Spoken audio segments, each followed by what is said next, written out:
Les gens d'église tyrannisaient les consciences, tyrannisaient les gens, et la Révolution a été une espèce de grande libération qui a mis à bas ce pouvoir assez monstrueux qu'avait l'église sur les gens et sur les âmes. Voilà. Autre chose qui est moins connue du grand public, mais qui est connue des gens qui ont un tout petit peu étudié l'histoire, est que le Parlement de Paris, enfin les parlements, ont héroïquement résisté aux abus de pouvoir, à la fois du roi et de l'Église. Bon, vous savez que le roi, c'était un grand tyran. C'est d'ailleurs à ce titre qu'on lui a coupé la tête en 1793.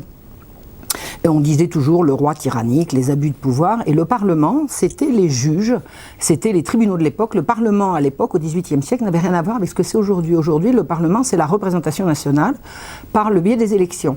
À l'époque, le Parlement, c'était des juges qui, pratiquement, on peut dire qu'ils devenaient juges à la naissance, puisque les charges judiciaires étaient héréditaires. Donc, votre papa était juge, vous pouviez devenir juge. Alors, il fallait quand même un minimum faire des études de droit, mais une fois que vous entriez dans une famille de magistrats, on restait magistrat de père en fils, et ces gens avaient la noblesse, c'était des gens qui avaient été anoblis par les rois de France au cours des années, et le Parlement, c'était un corps extrêmement puissant de gens qui, pendant tout le XVIIIe siècle, ont fait de l'obstruction à un certain nombre de décisions à la fois de l'Église et du roi, et ils sont considérés par de nombreux historiens, et en tout cas on trouve ça dans beaucoup de livres, ils ont été considérés comme ayant représenté un rempart judicieux contre les abus de pouvoir à la fois du roi et de l'Église. Donc l'Église était tyrannique, le roi l'était aussi, c'est du moins ce qu'on nous fait croire, et le Parlement aurait représenté un rempart contre ces abus de pouvoir.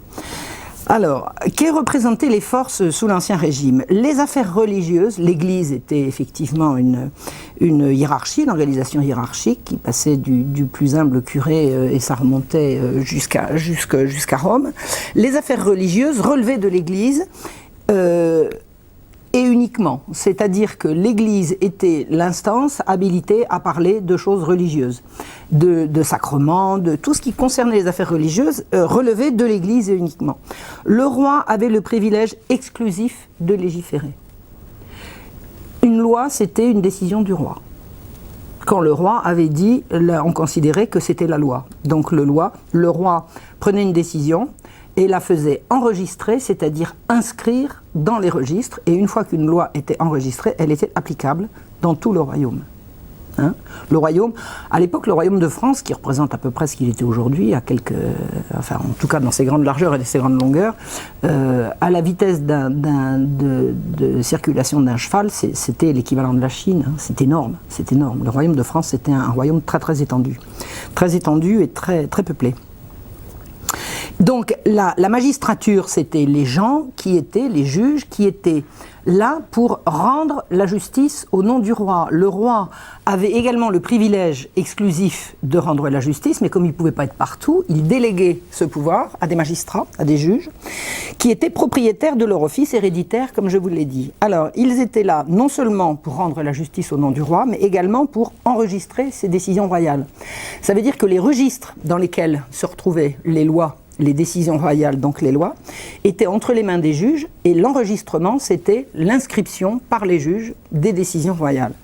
Et au fil des années, les juges avaient cru judicieux, et certains rois avaient cru bon de l'accepter, les juges avaient décidé, proposé au roi de faire précéder l'enregistrement de remontrances préalables. Ça consistait en quoi? Ça consistait à dire, les juges connaissaient la loi, connaissaient les lois précédentes. Faire précéder une décision royale d'une remontrance préalable, ça consistait à pouvoir faire remarquer au roi que telle décision qu'il prenait pouvait éventuellement être en contradiction avec d'autres précédentes. Ce qui ne veut pas dire qu'ils avaient possibilité de pousser le roi à décider autrement. Si le roi décidait, il pouvait tout à fait décider de revenir sur une décision antérieure. Mais à tout le moins, fallait-il qu'il le sache. Et les juges en savaient beaucoup plus long en matière de droit que les rois, c'est évident. Les rois étaient certainement formés au métier de roi, ils étaient même formés depuis leur plus jeune âge, mais ils n'étaient pas forcément aussi pointus dans la connaissance du droit que l'étaient les magistrats. Donc, les magistrats pouvaient faire précéder un enregistrement d'une décision royale de remontrance préalable. Voilà. Alors, quel est le problème qui se pose pendant tout le XVIIIe siècle? Les juges, depuis qu'ils ont été anoblis, alors que je vous explique, Dans l'ancien temps, c'est-à-dire au Moyen-Âge, la justice était rendue localement par les seigneurs. Et les seigneurs ont représenté de plus en plus par rapport à l'autorité royale des forces de contestation et de désordre qui ont fait que les rois, il y a eu ce qu'on appelle la centralisation monarchique, les pouvoirs sont de plus en plus remontés aux rois qui représentaient l'autorité suprême pour tout le royaume. Et pour rabaisser un petit peu les prétentions des nobles, les rois, à la sortie du Moyen-Âge, ont voulu retirer la justice à la noblesse pour la donner à la bourgeoisie montante. Les bourgeois, c'était les gens des villes. Les métiers du droit étaient entre les mains de ces gens-là. Le roi leur a donné la possibilité de rendre la justice en son nom par la création d'offices. Un office, c'est comme une charge de notaire aujourd'hui. Une charge de notaire, c'est quelque chose que vous achetez. Enfin, il faut passer, il faut prêter serment, je suppose. Enfin, je veux dire, il y a tout un tas de conditions, mais c'est quelque chose qui présente une valeur marchande. Les offices de judicature représentaient une valeur marchande.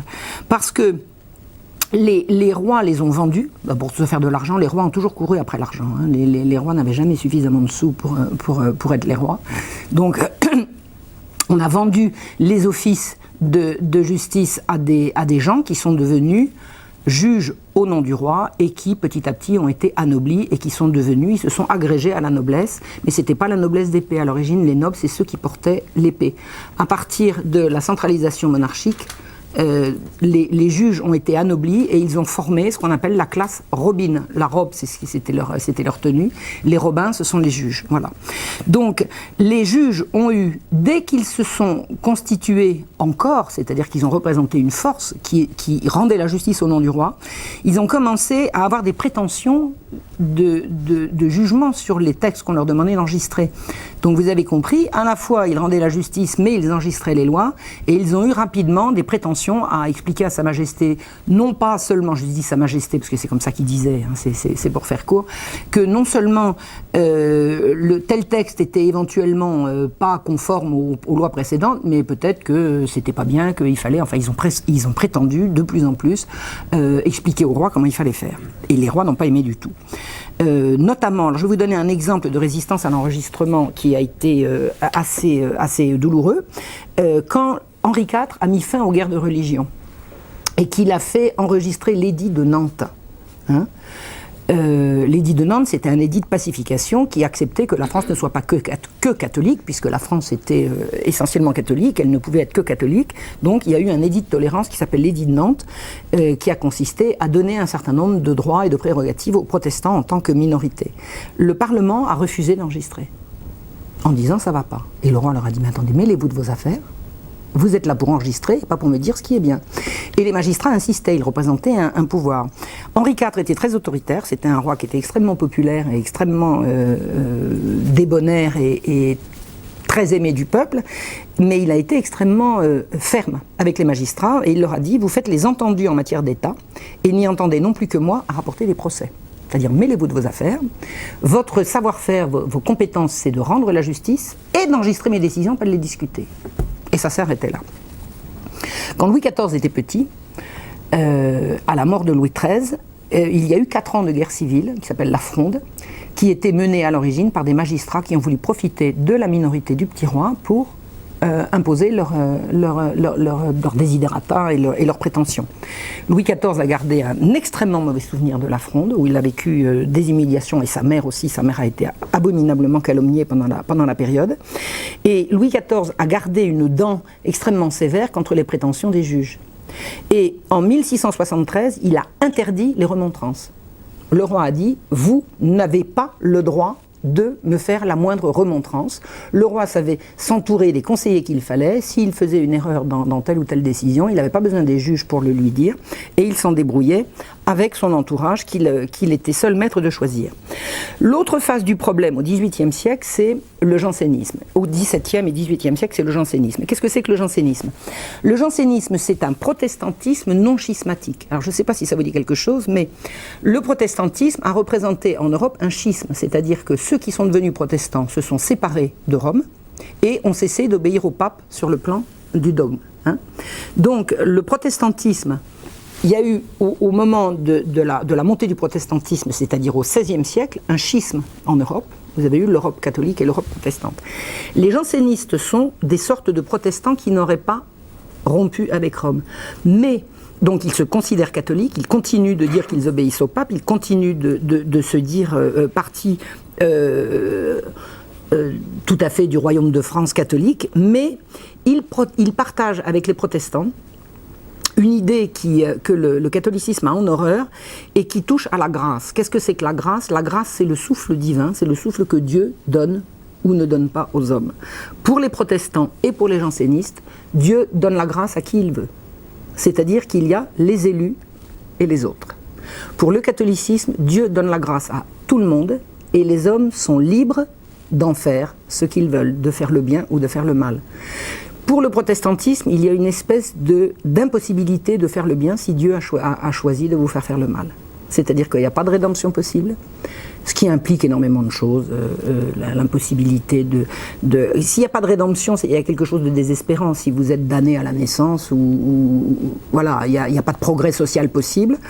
Et les prétentions du jansénisme ont été d'imposer cette idéologie en France, en disant que, alors en faisant des querelles théologiques, des querelles d'idées, et ça a duré des années. Les premiers jansénistes ont émergé à l'époque de Louis XIII. Richelieu les a détestés tout de suite. Mazarin, pendant la régence, pendant l'enfance de Louis XIV, ça a été la même chose. Et Louis XIV a dit qu'il ne voulait pas entendre parler de ces gens-là. Il n'avait pas envie. D'abord parce qu'il cassait les pieds à tout le monde, parce qu'il prônait une espèce de morale lugubre, le renoncement au bien de ce monde, le renoncement au plaisir. Puis Louis XIV, c'était pas le genre à vouloir renoncer au plaisir, hein, c'était un grand sensuel, c'était un grand amoureux, il aimait bien les fêtes, les fastes et les belles femmes, et Dieu sait s'il en a eu. Et il n'aimait pas qu'on vienne expliquer que la vie est une vallée de larmes et qu'il faut renoncer à tout. D'autant qu'un roi n'a pas besoin de magistrats qui sont décidés à renoncer à tout. Un roi, il a besoin de gens qui se battent pour que ça marche, et pas de gens qui disent on se retire, rien n'est faisable, rien n'est possible. Et Louis XIV a tellement détesté les jansénistes qu'il a fini par en mettre en prison, et surtout il a fait détruire le cimetière, oui, au bout. Il a fait détruire le monastère de Port-Royal, dans la vallée de Chevreuse, dans le sud de Paris, qui était vraiment le lieu de rassemblement des jansénistes.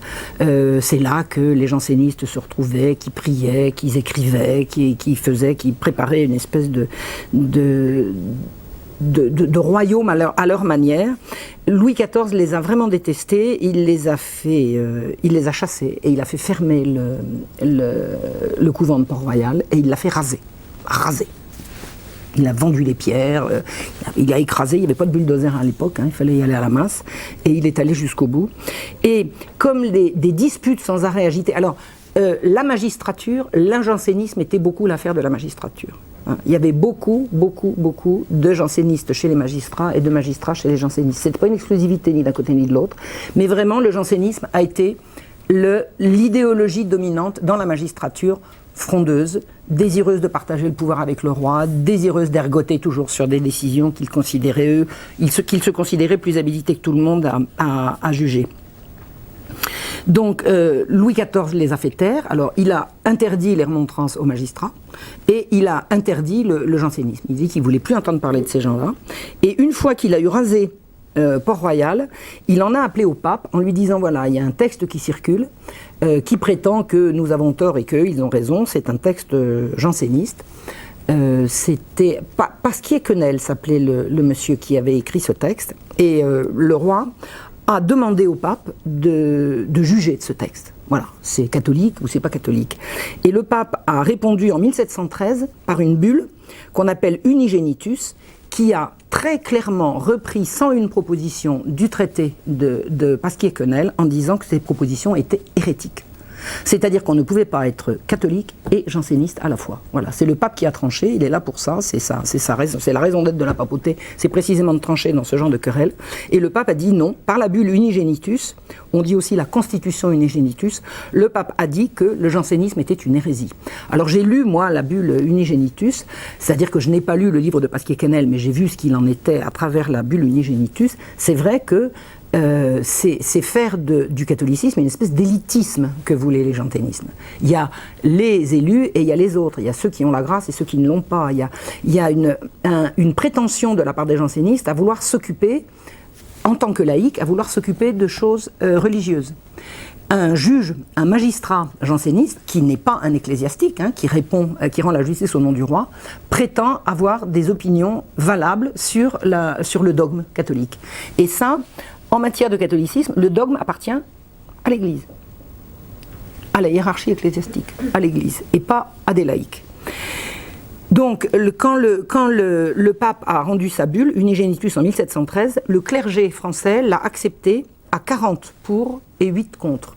C'est-à-dire qu'on peut dire que quand la bulle est arrivée, le clergé français s'est majoritairement, mais à une écrasante majorité, montré hostile au jansénisme et tout à fait disposé à suivre le pape dans sa dénonciation du jansénisme. Il y en avait 8 qui étaient contre, c'est-à-dire qu'il y avait 8 évêques ou archevêques ou cardinaux, enfin des prélats, dont un certain cardinal de Noailles, qui ont dit qu'ils n'acceptaient pas la bulle. Mais enfin, qu'ils l'acceptent ou qu'ils ne l'acceptent pas, c'est le pape qui décide et ça n'était pas eux. Il a fallu enregistrer la bulle, elle n'a pas pu être enregistrée parce que ça ergotait, on ne voulait pas... Bon. Et le roi est mort. Louis XIV est mort le 1er septembre 1715, après avoir perdu successivement tous ses héritiers légitimes. Alors ça a été terrible parce que le roi avait une descendance impressionnante, il avait un fils, le grand dauphin, qu'il adorait, qui est mort, les enfants du grand dauphin sont morts, les petits-enfants du grand dauphin sont morts, il ne restait plus qu'un arrière-petit-fils qui avait 5 ans, le futur Louis XV.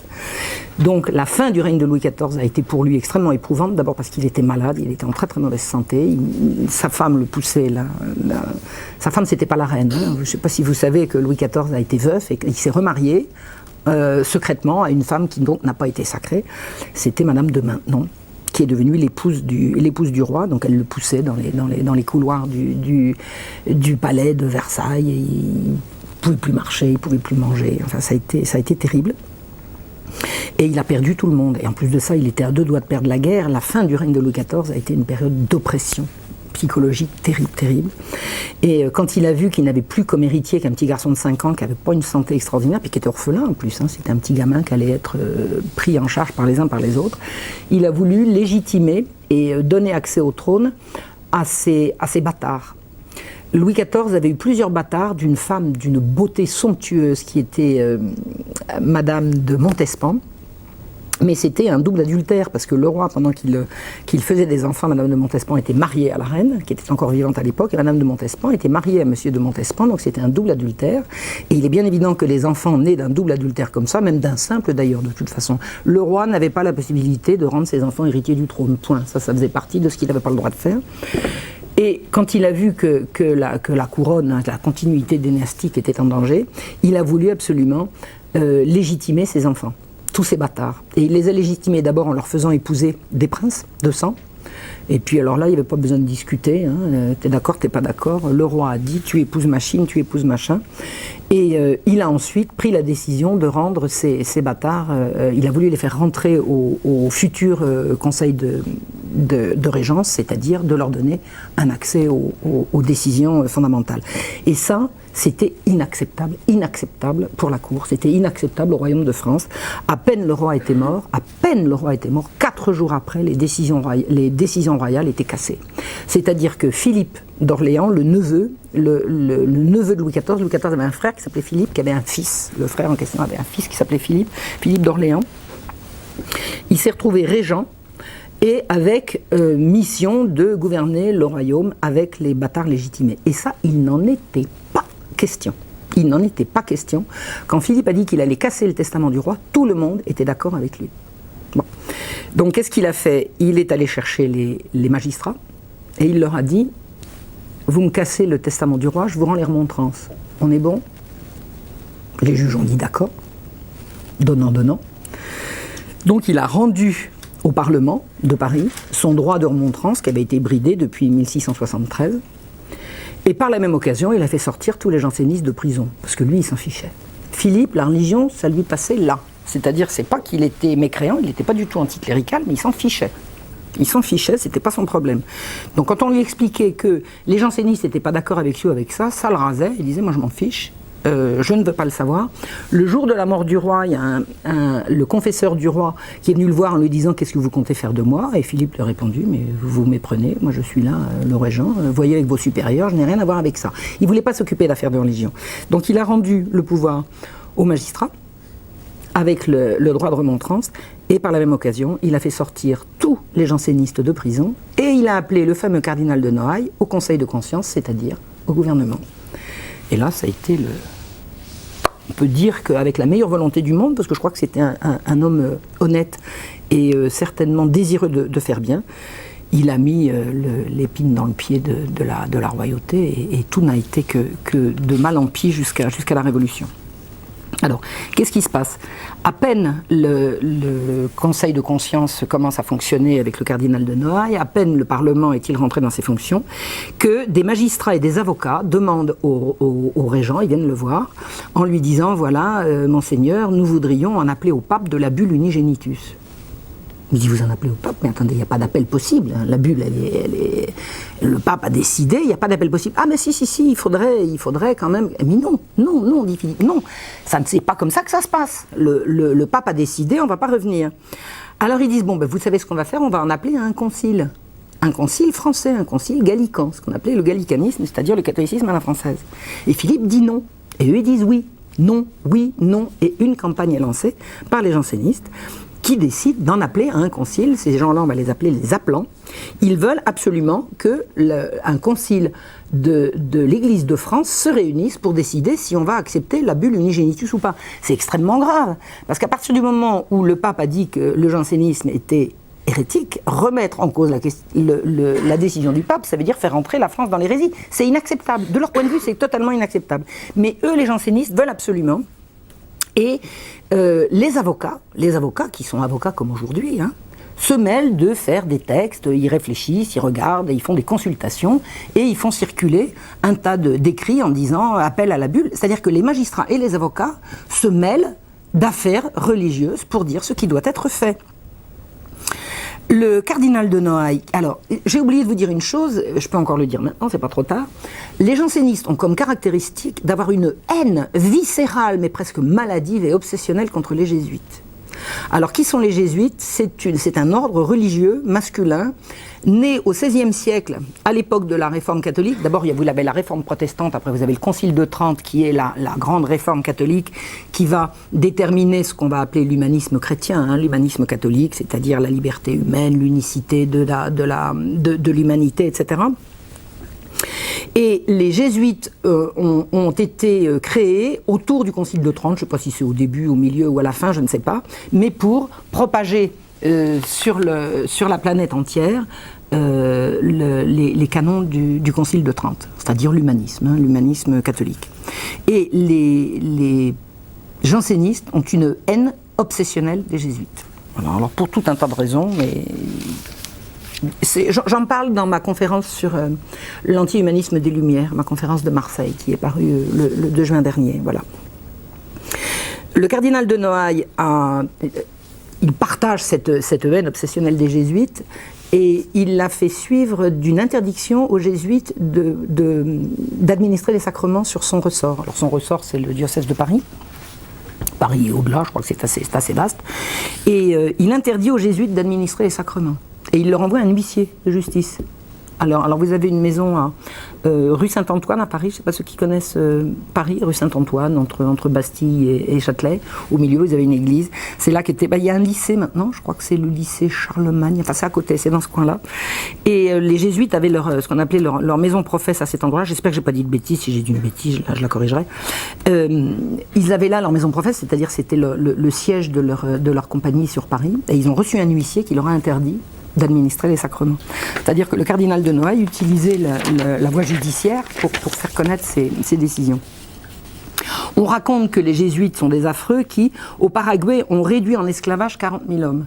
Alors pour ceux qui connaissent un petit peu l'histoire des réductions des jésuites auprès des Guaranis au Paraguay, c'est pas tout à fait ça, hein. C'est-à-dire que les jésuites ont au contraire mis à l'abri les Indiens Guaranis, enfin les Amérindiens, on dit Indiens par facilité, ils les ont mis à l'abri en les convertissant et en vivant avec eux, ils les ont mis à l'abri des chasseurs d'esclaves, hein. parce que la conquête du Nouveau Monde, ça a été quand même une mise en esclavage de beaucoup de gens, et les Indiens Guarani, pendant 2 siècles, ont quand même été mis à l'abri de ces horreurs-là par les Jésuites. Alors les Jésuites ont fait, moi, je ne connais pas dans les détails, mais ce que j'en ai lu, il y a un film très beau qui s'appelle Mission, je ne sais pas si vous avez vu, qui montre comment les Jésuites se sont fait finalement massacrer pour avoir soutenu les Guaranis contre les esclavagistes. Hein. Donc le cardinal de Noailles raconte qu'au Paraguay, ils ont réduit en esclavage 40 000 hommes, c'est exactement l'inverse. La durée de travail, la journée de travail de l'Indien Guarani était 2 ou 3 heures plus courte que celle de l'ouvrier parisien à l'époque. Il faut quand même savoir. Donc, qu'est-ce qui se passe? En mars 1716, alors le roi est mort le 1er septembre 1715, en mars 1716, c'est rapide. Hein. Le Parlement d'Aix, c'est-à-dire le tribunal, hein, le Parlement, vous avez compris, c'est l'ensemble des juges. Le Parlement d'Aix-en-Provence annule le mandement de l'évêque de Toulon qui a refusé d'ordonner des ecclésiastiques qui ont refusé la bulle. C'est-à-dire que l'évêque de Toulon voit arriver des ecclésiastiques qui disent « nous sommes jansénistes et nous refusons la bulle », donc l'évêque leur dit « vous ne serez pas ordonnés prêtres », et le Parlement dit « si, ils seront ordonnés prêtres » et il donne l'ordre. De quel droit? À quel titre? Les juges se mêlent de religion et veulent régenter l'Église. Quelques mois seulement après la mort du roi. C'est le début d'une longue liste. Les juges légifèrent en matière ecclésiastique à Reims, à Toulon, à Châlons, à Marseille, à Apt ou à Orléans. Partout, les juges disent « les règles de l'Église en passeront par nous ». Ils font signer, pour obtenir d'avoir un concile, ils font signer des pétitions aux curés qui se disent prêts à déobéir au cardinal si le cardinal faiblit. Alors pourquoi est-ce qu'ils ont peur que le cardinal faiblisse? Parce que le cardinal de Noailles a dit qu'il était contre la bulle, mais il reste quand même attaché à l'Église et il sait que, comme il y a risque d'excommunication, il sait qu'il risque gros, et c'est pas facile d'être catholique, cardinal et contre le Vatican. Il y a un truc qui cloche. Donc les jansénistes comptent sur le cardinal de Noailles pour faire avancer leurs idées, mais ils ont peur en permanence que le cardinal faiblisse. Et ils font signer aux curés, qui vont voir, c'est des militants, hein, ils vont voir les curés dans les cures et ils leur disent, voilà, vous signez là, et vous dites que vous êtes prêts à déobéir au cardinal s'il faiblit. Et les curés signent. On ne veut pas de la bulle, on ne veut pas de la bulle, on ne veut pas de la bulle. On refuse la bulle, on ne veut pas l'enregistrer. Et les jansénistes se disent prêts au martyre. En fait, ce qu'ils font, les jansénistes, ils justifient l'ingérence des laïcs dans les affaires religieuses. Voilà. Les laïcs ont le droit de juger d'affaires religieuses. C'est le credo des jansénistes. Le credo catholique dit exactement l'inverse. Rendez à César ce qui est à César et à Dieu ce qui est à Dieu. C'est dans les textes, à l'origine. Et pourquoi est-ce que des avocats ne pourraient pas en appeler à un concile? Est-ce que vous avez une idée pourquoi des avocats ne pourraient pas en appeler à un concile? Eh bien, vous avez des jansénistes qui sont allés poser la question à des docteurs en Sorbonne. La Sorbonne, c'est une faculté de théologie, hein, c'est ni plus ni moins que ça. Un certain Besoigne, qui en bon janséniste explique, alors vous allez voir comme c'est du sophisme, hein, nier le droit pour les avocats d'en juger, nier ce droit serait enlever aux magistrats le droit de connaître de ces matières ce qui reviendrait à attaquer le roi dans ses prérogatives de protecteur des franchises de l'Église. C'est-à-dire, si vous empêchez aux avocats de prendre position sur des sujets religieux, vous attaquez les magistrats et vous attaquez donc le roi. Essayez de comprendre, comprenne qui voudra, comprenne qui pourra, qui voudra, ça suffit. Je crois que c'est assez clair. Les magistrats, à peine rendus à leur prérogative à peine revenus dans leur prérogative d'enregistrement avec remontrance, font de l'obstruction, tout de suite. Juillet 1720, le Parlement refuse d'enregistrer une décision du régent pour laquelle, disent-ils, ils n'ont pas été consultés. Jamais personne n'a consulté le Parlement avant de prendre une décision. Aucun roi n'a consulté le Parlement. Et là, ils disent au régent, non, votre truc, là, non, vous ne nous avez pas consulté, on n'enregistrera pas. Philippe est furieux, mais il n'a qu'à s'en prendre qu'à lui. C'était à lui de comprendre que Louis XIV n'était pas que un tyran, c'était aussi quelqu'un qui avait un sens politique suraigu. Et en 1720, Philippe, en août 1720, c'est-à-dire un mois après, quand il a compris que les magistrats entraient en rébellion, il fait publier des lettres patentes. Alors une lettre patente, c'est une décision royale. Vous avez lettre patente et lettre de cachet. Hein, la lettre patente, c'est la loi, c'est-à-dire c'est une lettre ouverte. La lettre de cachet, c'est une lettre fermée, tout simplement. On n'est pas, voilà. Donc la lettre patente, c'est ce qui va être publié. La lettre de cachet, c'est ce qui va se lire dans les services concernés, sans que ce soit publiable. Donc, des lettres patentes sont publiées en août 1720, c'est-à-dire signées du roi, qui déclarent nuls les appels au concile et déclarent que l'unigénitus sera reçu dans tout le royaume. D'accord? Donc ça, c'est une décision royale. Eh bien, les magistrats nomment des commissaires pour étudier le texte, voir si c'est vrai, s'il est bon et si on va enregistrer. C'est-à-dire que c'est de la rébellion. Furieux, Philippe les exile à Pontoise. Alors de Paris à Pontoise, il y a quoi? Il y a une quinzaine, peut-être une vingtaine de kilomètres. Alors ils partent en grand train, avec leur carrosse, avec leur personnel et tout. Ils partent en exil à Pontoise, persuadés d'être les martyrs de la grande cause. Et le régent dit, bon, bah, s'ils ne sont pas là, on va quand même enregistrer. Alors, il y avait moyen de mettre sur pied des tribunaux d'exception. Il y en avait un qui s'appelait le Grand Conseil. Quand le roi voulait prendre des décisions qu'il ne voulait pas mettre entre les mains des magistrats qui étaient un peu trop rebelles ou pas fiables, ça avait été le cas dans l'affaire des Poisons, le roi était capable de mettre sur pied un tribunal d'exception. Alors je reviens à l'affaire des Poisons. L'affaire des Poisons, c'était sous Louis XIV. Il y avait eu des histoires de sorcellerie, d'empoisonnement, enfin des trucs absolument abominables. Et il y avait tellement de complicité à haut niveau que le roi avait mis sur pied un tribunal d'exception qui était la Chambre ardente, qui a été chargée tout à fait à part du Parlement de juger des affaires. Donc là, Philippe met sur pied le Grand Conseil et il dit on va demander au Grand Conseil d'enregistrer. Donc, il nomme les magistrats qu'il faut, on convoque le Grand Conseil, on fait enregistrer l'acceptation de la bulle Unigenitus dans tout le royaume, et le pape fait savoir qu'il se connaît bien la loi française et qu'il sait très bien que c'est l'enregistrement au Parlement qui est valable et que l'enregistrement au Grand Conseil sera contesté à la première occasion. Alors, qu'est-ce qu'on fait? Il n'y a pas moyen. Il n'y a pas moyen. Philippe est furieux, il envoie le nonce apostolique lui dire que votre pape y vienne, mais qu'il me montre comment il arrivera à mettre à raison tous ces bougres-là. Moi, j'y arrive pas, je peux pas plus. Finalement, le concile d'Embrun, un concile est réuni à Embrun en 1728, et là, le cardinal de Noailles accepte la bulle, il se soumet, et le jansénisme est considéré comme n'étant plus dans l'Église de France. C'est la défaite des jansénistes. Le fameux concile qu'ils ont voulu, ils l'ont perdu. L'évêque qui s'appelait Soanen, qui était évêque ça m'échappe, était un janséniste tout à fait outré et il a été déposé. Voilà. Donc le jansénisme est vaincu, c'est terminé, on ne va plus en parler. Et les façons de faire de ces gens-là pour obtenir ce qu'ils voulaient, je vais vous lire ce que dit Edmond Barbier. Edmond Barbier, c'était un avocat sans robe qui habitait à Paris, pas très loin dans le 5e arrondissement, pas très loin du palais de justice, et qui suivait tout ça à la loupe tous les jours. Et il a écrit un journal depuis la Régence jusqu'à 1763 ou 4, je crois. Et on a vraiment tout le siècle de Louis XV à travers les mémoires de Barbier. C'est vraiment un document tout à fait exceptionnel. Et il écrit « On fait circuler un imprimé fait de protestations faites et signées par Noailles et mises, dit-on, entre les mains de quelque évêque janséniste par lesquels il proteste de nullité de tout ce qu'on lui fera faire pour accepter la Constitution comme surpris de lui par force, violence, promesse, etc. » C'est-à-dire que, et il s'avère que c'est un faux, c'est-à-dire que les jansénistes font circuler une information selon laquelle, avant d'accepter la bulle, le cardinal de Noailles fait savoir qu'on le force et que ça n'a pas de valeur. Et c'est faux, c'est un faux. C'est-à-dire qu'on n'hésite pas à mentir et à faire circuler des faux. Et continue Barbier, les jansénistes avaient cela tout prêt pour jeter dans le public au jour du mandement où il allait reconnaître la Constitution Unigenitus. Ces protestations sont datées du 28 août dernier, l'original serait aux mains de Soanen. Or, c'est le mandement qu'il faut croire, personne n'a vu l'original de cet imprimé. C'est-à-dire qu'on comprend que les jansénistes ne veulent pas obéir et qu'aucun appel à la raison ou à l'obéissance n'est susceptible de les faire fléchir. À partir du moment où le concile d'Embrun a décidé et qu'on sait qu'à présent l'Église de France a accepté la bulle Unigenitus, va être créé un journal qui s'appelle Les Nouvelles Ecclésiastiques et qui va être la bombe, l'outil de propagande de la... Alors on disait la secte janséniste, c'est comme ça qu'on disait à l'époque, on disait la secte philosophique, la secte encyclopédique, la secte janséniste, c'est comme ça qu'on disait. C'est comme ça qu'eux-mêmes disaient d'eux-mêmes. Hein. C'est comme ça ce que disaient les gens, mais c'est exactement...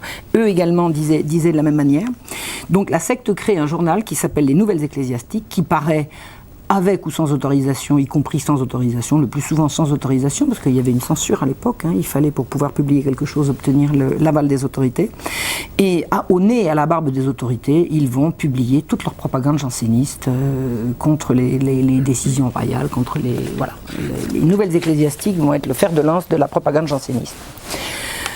À partir du moment où ils ont perdu, par le concile d'Embrun, ils vont changer leur fusil d'épaule et ils vont dire il faut que Dieu soit avec nous, il faut qu'on prouve que Dieu est avec nous. Alors, il y a une reprise en main. Alors, le régent est mort, Philippe est mort, et arrive au pouvoir le cardinal de Fleury qui est Premier ministre. Alors, le cardinal de Fleury, c'est l'ancien précepteur du petit roi. Il est devenu grand dans l'intervalle. On arrive en 1730, le roi est grand. Mais il ne gouverne pas, il a pris un monsieur qui s'appelle le cardinal de Fleury, qui a été son ancien précepteur, et qui est un extraordinaire homme politique. C'est-à-dire que c'est vraiment certainement un des meilleurs ministres de l'Ancien Régime. Il veut absolument que les choses s'arrangent, il veut mettre fin au conflit, il y a toujours moyen de plier ici pour mieux obtenir ça là. Et il est en poste depuis 3 ans, en 1727, il arrive au pouvoir, qu'il déclare que tous les ecclésiastiques, curés, bénéficiaires et autres recevront la constitution unigenitus telle qu'elle, faute de quoi ils perdront tous leurs bénéfices. Ça veut dire, tous les gens qui touchent de l'argent de l'Église, parce qu'ils ont des bénéfices ecclésiastiques, s'ils n'acceptent pas la bulle, on leur coupe les vivres. Voilà, ça crée des vocations à reconnaître la bulle. Mais le Parlement refuse toujours l'enregistrement. Alors, pour forcer l'enregistrement, on fait ce qu'on appelle un lit de justice. Qu'est-ce que c'est que le lit de justice ? Je vous ai dit que le roi a délégué sa justice aux juges. C'est-à-dire que quand les juges rendent la justice, c'est toujours au nom du roi, mais en son absence. Quand le roi se déplace au palais de justice, ou alors quand il fait venir les juges à la cour, mais quand la plupart du temps c'est lui qui se déplace au palais de justice, il n'y a plus de délégation de pouvoir. Donc une décision royale prise en lit de justice est une décision qui ne pourra pas être discutée, qui sera enregistrée immédiatement. C'est ça le lit de justice. Quand les magistrats font de l'obstruction, lit de justice, le roi se déplace et là, on ne peut plus discuter, on ne peut plus s'opposer. Donc le Parlement refuse l'enregistrement et un lit de justice fait de la Constitution unigenitus une loi du royaume. On a vu que l'Église a accepté la Constitution unigenitus, mais là, c'est plus que l'Église, c'est l'État. Le roi dit la Constitution unigenitus est loi du royaume. Les jansénistes ont donc perdu sur toute la ligne et ils vont organiser le grand cirque qui va consister à dire oui, mais Dieu est avec nous, la preuve. Lui, il nous fait des miracles alors que vous n'en avez pas. Et c'est vrai qu'on peut dire que l'Église de France à l'époque ne se prévaut pas de grands miracles, alors qu'eux, ils vont prouver que des miracles, Dieu leur en fait. Le 6 novembre 1730, c'est-à-dire dans la foulée du lit de justice, une certaine Anne Lefranc dit qu'elle est guérie d'une paralysie générale en s'étant rendue sur la tombe d'un grand janséniste qui s'appelait le diacre Paris, à Saint-Médard. Saint-Médard, c'est une petite église qui se trouve en bas d'une rue à Paris qui s'appelle la rue Mouffetard, du côté du Jardin des Plantes, dans le 5e arrondissement. Et le diacre Paris était un diacre issu d'un milieu tout à fait parlement. Il était fils de conseiller au Parlement. Il y avait conseiller ou président. Il y avait 2 sortes de juges au Parlement. Il y avait les présidents, ceux qui rendaient les décisions, et les conseillers, ceux qui préparaient les dossiers. Donc au Parlement, on était président ou conseiller. Donc le diacre Paris était le fils d'une famille de conseillers au Parlement de Paris, et il était janséniste outré, et il se croyait obligé, dit-il, là je vous fais une citation qui date de l'époque, il se croyait obligé d'apaiser la colère de Dieu qu'il voyait allumée par la bulle. C'est-à-dire qu'il était tellement inspiré de Dieu qu'il a senti la colère de Dieu, le souffle de la colère de Dieu, et il a dit qu'à lui tout seul, il allait apaiser la colère de Dieu. Alors il se lavait pas, il mangeait pas, il maigrissait, il était dans un état épouvantable. Il en est mort à 37 ans, à force de macération et de privation. Alors j'ai trouvé un petit truc intéressant quand même à l'égard de ce diacre Paris. Il se faisait charger de faire le catéchisme aux petits garçons. Il voulait absolument. Alors il allait voir, on dit, j'ai pas d'autres informations, donc nous sommes tout à fait, enfin bon. Et on raconte, des gens qui l'ont vu disent « On le voyait sortir de sa retraite avec l'air d'un pénitent consterné et abattu par le poids de ses péchés. Les yeux baissés, la tête penchée, il entrait dans l'église, mais sans s'avancer au-delà de la place du publicain qu'il savait avoir été longtemps celle des pénitents publics. » C'est-à-dire que c'est un type qui marque ici, je suis un pécheur, je suis un affreux, laissez venir à moi les petits-enfants, ça n'a pas loupé jusqu'à la fin. Et je souffre pour que Dieu ne lance pas sur nous sa colère de cette horreur qu'est la bulle unigenitus. Voilà. Donc il a été enterré dans le cimetière de Saint-Médard, et Anne Lefranc raconte qu'elle était paralysée, elle est allée sur la tombe, et maintenant regardez, je marche. Et alors, comme évidemment, on n'est pas obligé de la croire, elle est allée voir des médecins, elle s'est fait examiner par des médecins, avant, pendant et après, et elle a déposé chez un notaire des certificats médicaux et des témoignages disant qu'elle était malade avant et que maintenant elle ne l'était plus. Et ensuite, son récit, le récit de sa guérison miraculeuse, a été publié sous la forme d'une dissertation sur les miracles par les fameux avocats. Les avocats, vous savez, les avocats de France qui avaient le droit de juger d'affaires religieuses. Bien évidemment, alors le nouvel archevêque s'appelle Monseigneur de Vintimille, le cardinal de Noailles est mort, il se fâche tout rouge, en disant, attendez, les avocats vont décider s'il y a un miracle ou pas. Attendez, le miracle ou pas, c'est l'affaire de l'Église. Non, c'est nous les avocats qui savons. Et l'archevêque dit, le miracle d'Anne Lefranc est faux. J'interdis le culte du diacre, parce que quand il y a un miracle, les gens viennent sur la tombe, ils vont en demander d'autres. Il a fait examiner, Monseigneur de Vintimille fait examiner la dame par des médecins qui disent, hystérique. Hein. Là, des médecins, plusieurs médecins, ils appellent ça une affection hystérique commune. Et évidemment, la miraculée crie à la diffamation. Comment osez-vous? Et elle s'en prend à l'Église qui la diffame. Et elle présente au Parlement, c'est-à-dire que Madame Anne Lefranc dépose une requête au Parlement où elle se plaint d'avoir été présentée, alors par l'archevêque, comme une personne qui s'est prêtée à la passion d'un parti pour devenir un instrument de séduction des peuples et exciter un trouble dans l'Église et dans l'État. Il y avait une procédure qui s'appelait l'appel comme d'abus, qui permettait d'en appeler au Parlement dans des affaires religieuses. Alors c'était quoi la procédure d'appel comme d'abus? En appeler comme d'abus, c'est comme ça qu'on utilise le mot, consistait à en appeler au Parlement d'un abus commis par la hiérarchie ecclésiastique. Donc, les avocats disent à Anne Lefranc, vous pouvez déposer une requête en appel comme d'abus parce qu'il y a manifestement un abus de la hiérarchie ecclésiastique contre vous. On a osé dire qu'elle était menteuse. Et c'est une ingérence du temporel dans le spirituel, un appel comme d'abus. Ça veut dire que pour des questions purement religieuses, on va demander aux juges laïcs d'en juger. Et l'Église est contre. L'Église est contre, mais ce n'est pas l'Église qui légifère. C'est-à-dire que pendant le Concile de Trente, le Concile de Trente avait déclaré que la procédure d'appel comme d'abus était une procédure non recevable par l'Église. Mais les canons du Concile de Trente n'avaient pas été enregistrés par le Parlement en France. C'est-à-dire que le Concile de Trente les canons du Concile de Trente ont été acceptés par l'Église de France, mais pas par les juges de France. Il faut savoir ça. Ça veut dire que la procédure d'appel comme d'abus permettait au Parlement de se mêler d'affaires ecclésiastiques contre l'avis de l'Église, et là en l'occurrence, le Parlement a jugé la requête d'Anne Lefranc recevable et les avocats ont été chargés de se défendre. C'est-à-dire que le Parlement de Paris va juger si Madame a été oui ou non miraculée. De quoi se mêle-t-il? Les avocats, ils sont à peu près 25. Ce sont les fanatiques de chez Fanatiques. Ils sont dirigés par un jeune homme qui s'appelle Lepage, Louis-Adrien Lepage, qui a 19 ans à l'époque. Alors j'ai fouillé dans les archives de Lepage, parce que tout ce qu'il a écrit, il ne se passait pas une journée sans qu'il note tout. Il avait des petits papiers quelquefois grands comme ça, qui étaient tout classés. Les archives de Lepage, c'est énorme. Il écrivait toute la journée sur tout. Il avait une écriture toute petite, une écriture de mouche, mais extrêmement lisible. Et si vous voulez savoir tout ce qui s'est passé dans le siècle, il faut aller jeter un œil dans les archives de Louis-Adrien Lepage, et c'est ce que j'ai fait. C'est ce que j'ai fait notamment pour l'affaire d'Amiens. Et Louis-Adrien Lepage, il était vraiment le théoricien de toutes ces cabales. C'est vraiment, il était toujours dans l'ombre, mais c'est lui qui rédigeait les nouvelles ecclésiastiques. Et vous savez, c'est pas difficile de le savoir, parce que les nouvelles ecclésiastiques n'étaient pas signées. Mais dans les papiers de Lepage, on retrouve tous les brouillons, donc on a compris. C'est son écriture, c'est lui et pas un autre. Donc on sait que c'est lui qui dirigeait véritablement toutes les cabales. Et c'est lui qui dirigeait 25 avocats qui décidaient de si oui ou non il fallait aller en concile, si oui ou non Anne Lefranc avait été miraculée ou pas. Et il les appelait les Israélites en marche. Alors ces gens-là avaient une espèce de folie qui avait été mise sur pied par un abbé d'Ettemar qui disait que en fait les jansénistes étaient les nouveaux Israélites en fait. Et puis tout ce qui s'était passé dans la Bible, on allait le retrouver sous forme de figures dans le temps présent. Et chaque fois qu'il se passait quelque chose, ils essayaient de trouver des explications alambiquées pour expliquer que oui, bien sûr, Dieu voulait ça comme ça. C'était des dingueries dingues, vraiment des dingues. Et les avocats en question, ils étaient totalement pour cette histoire de miracle dans le cimetière de Saint-Médard. Ils étaient absolument pour dire qu'ils étaient habilités de juger des affaires ecclésiastiques, et ils étaient persuadés que chaque fois qu'on les exilait ou qu'on leur tapait sur les doigts, ils remerciaient Dieu de leur faire la grâce de souffrir pour la justice. Voilà. C'est ces gens-là qui voulaient absolument en décider.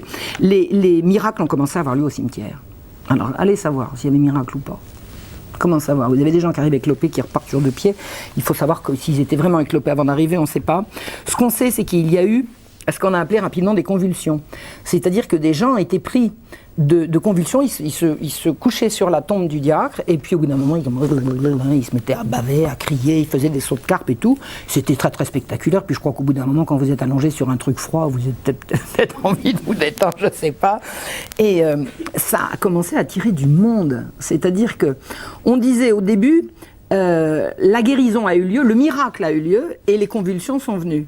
Puis après, on a des convulsions pour guérir. Donc, puis après, si on n'a pas de convulsions, on ne guérira pas. Puis après, tout le monde avait des convulsions. Ça a été un cirque. Ça a été un cirque.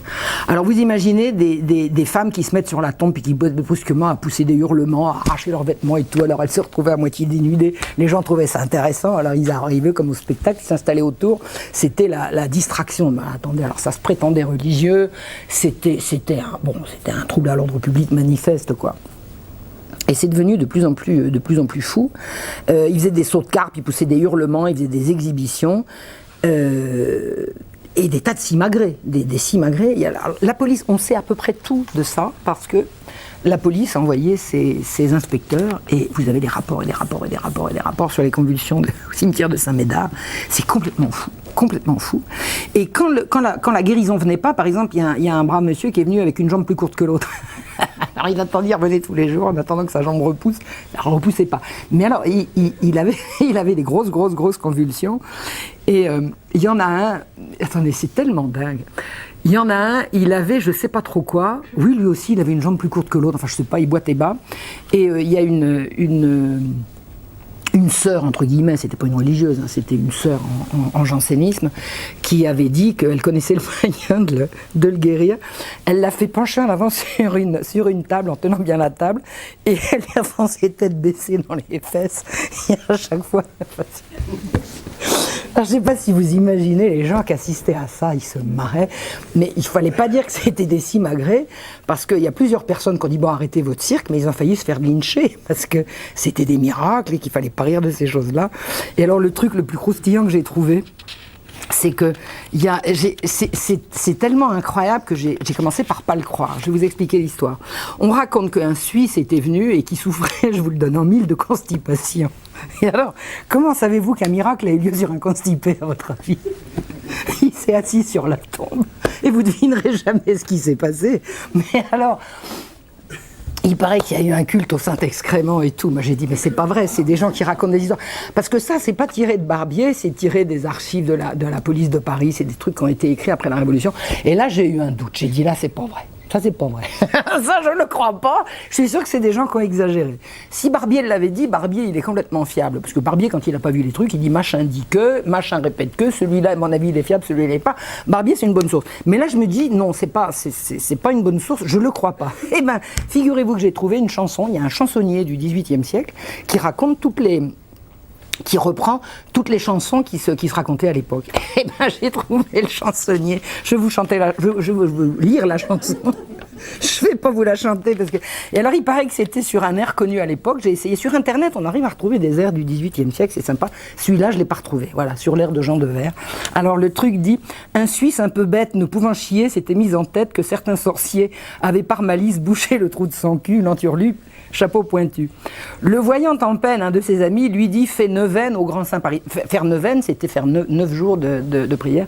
Lui dit fais neuvaine au grand Saint Paris pour qu'il te guérisse, va-t'en lui montrer ton cul, l'enturlu, chapeau pointu.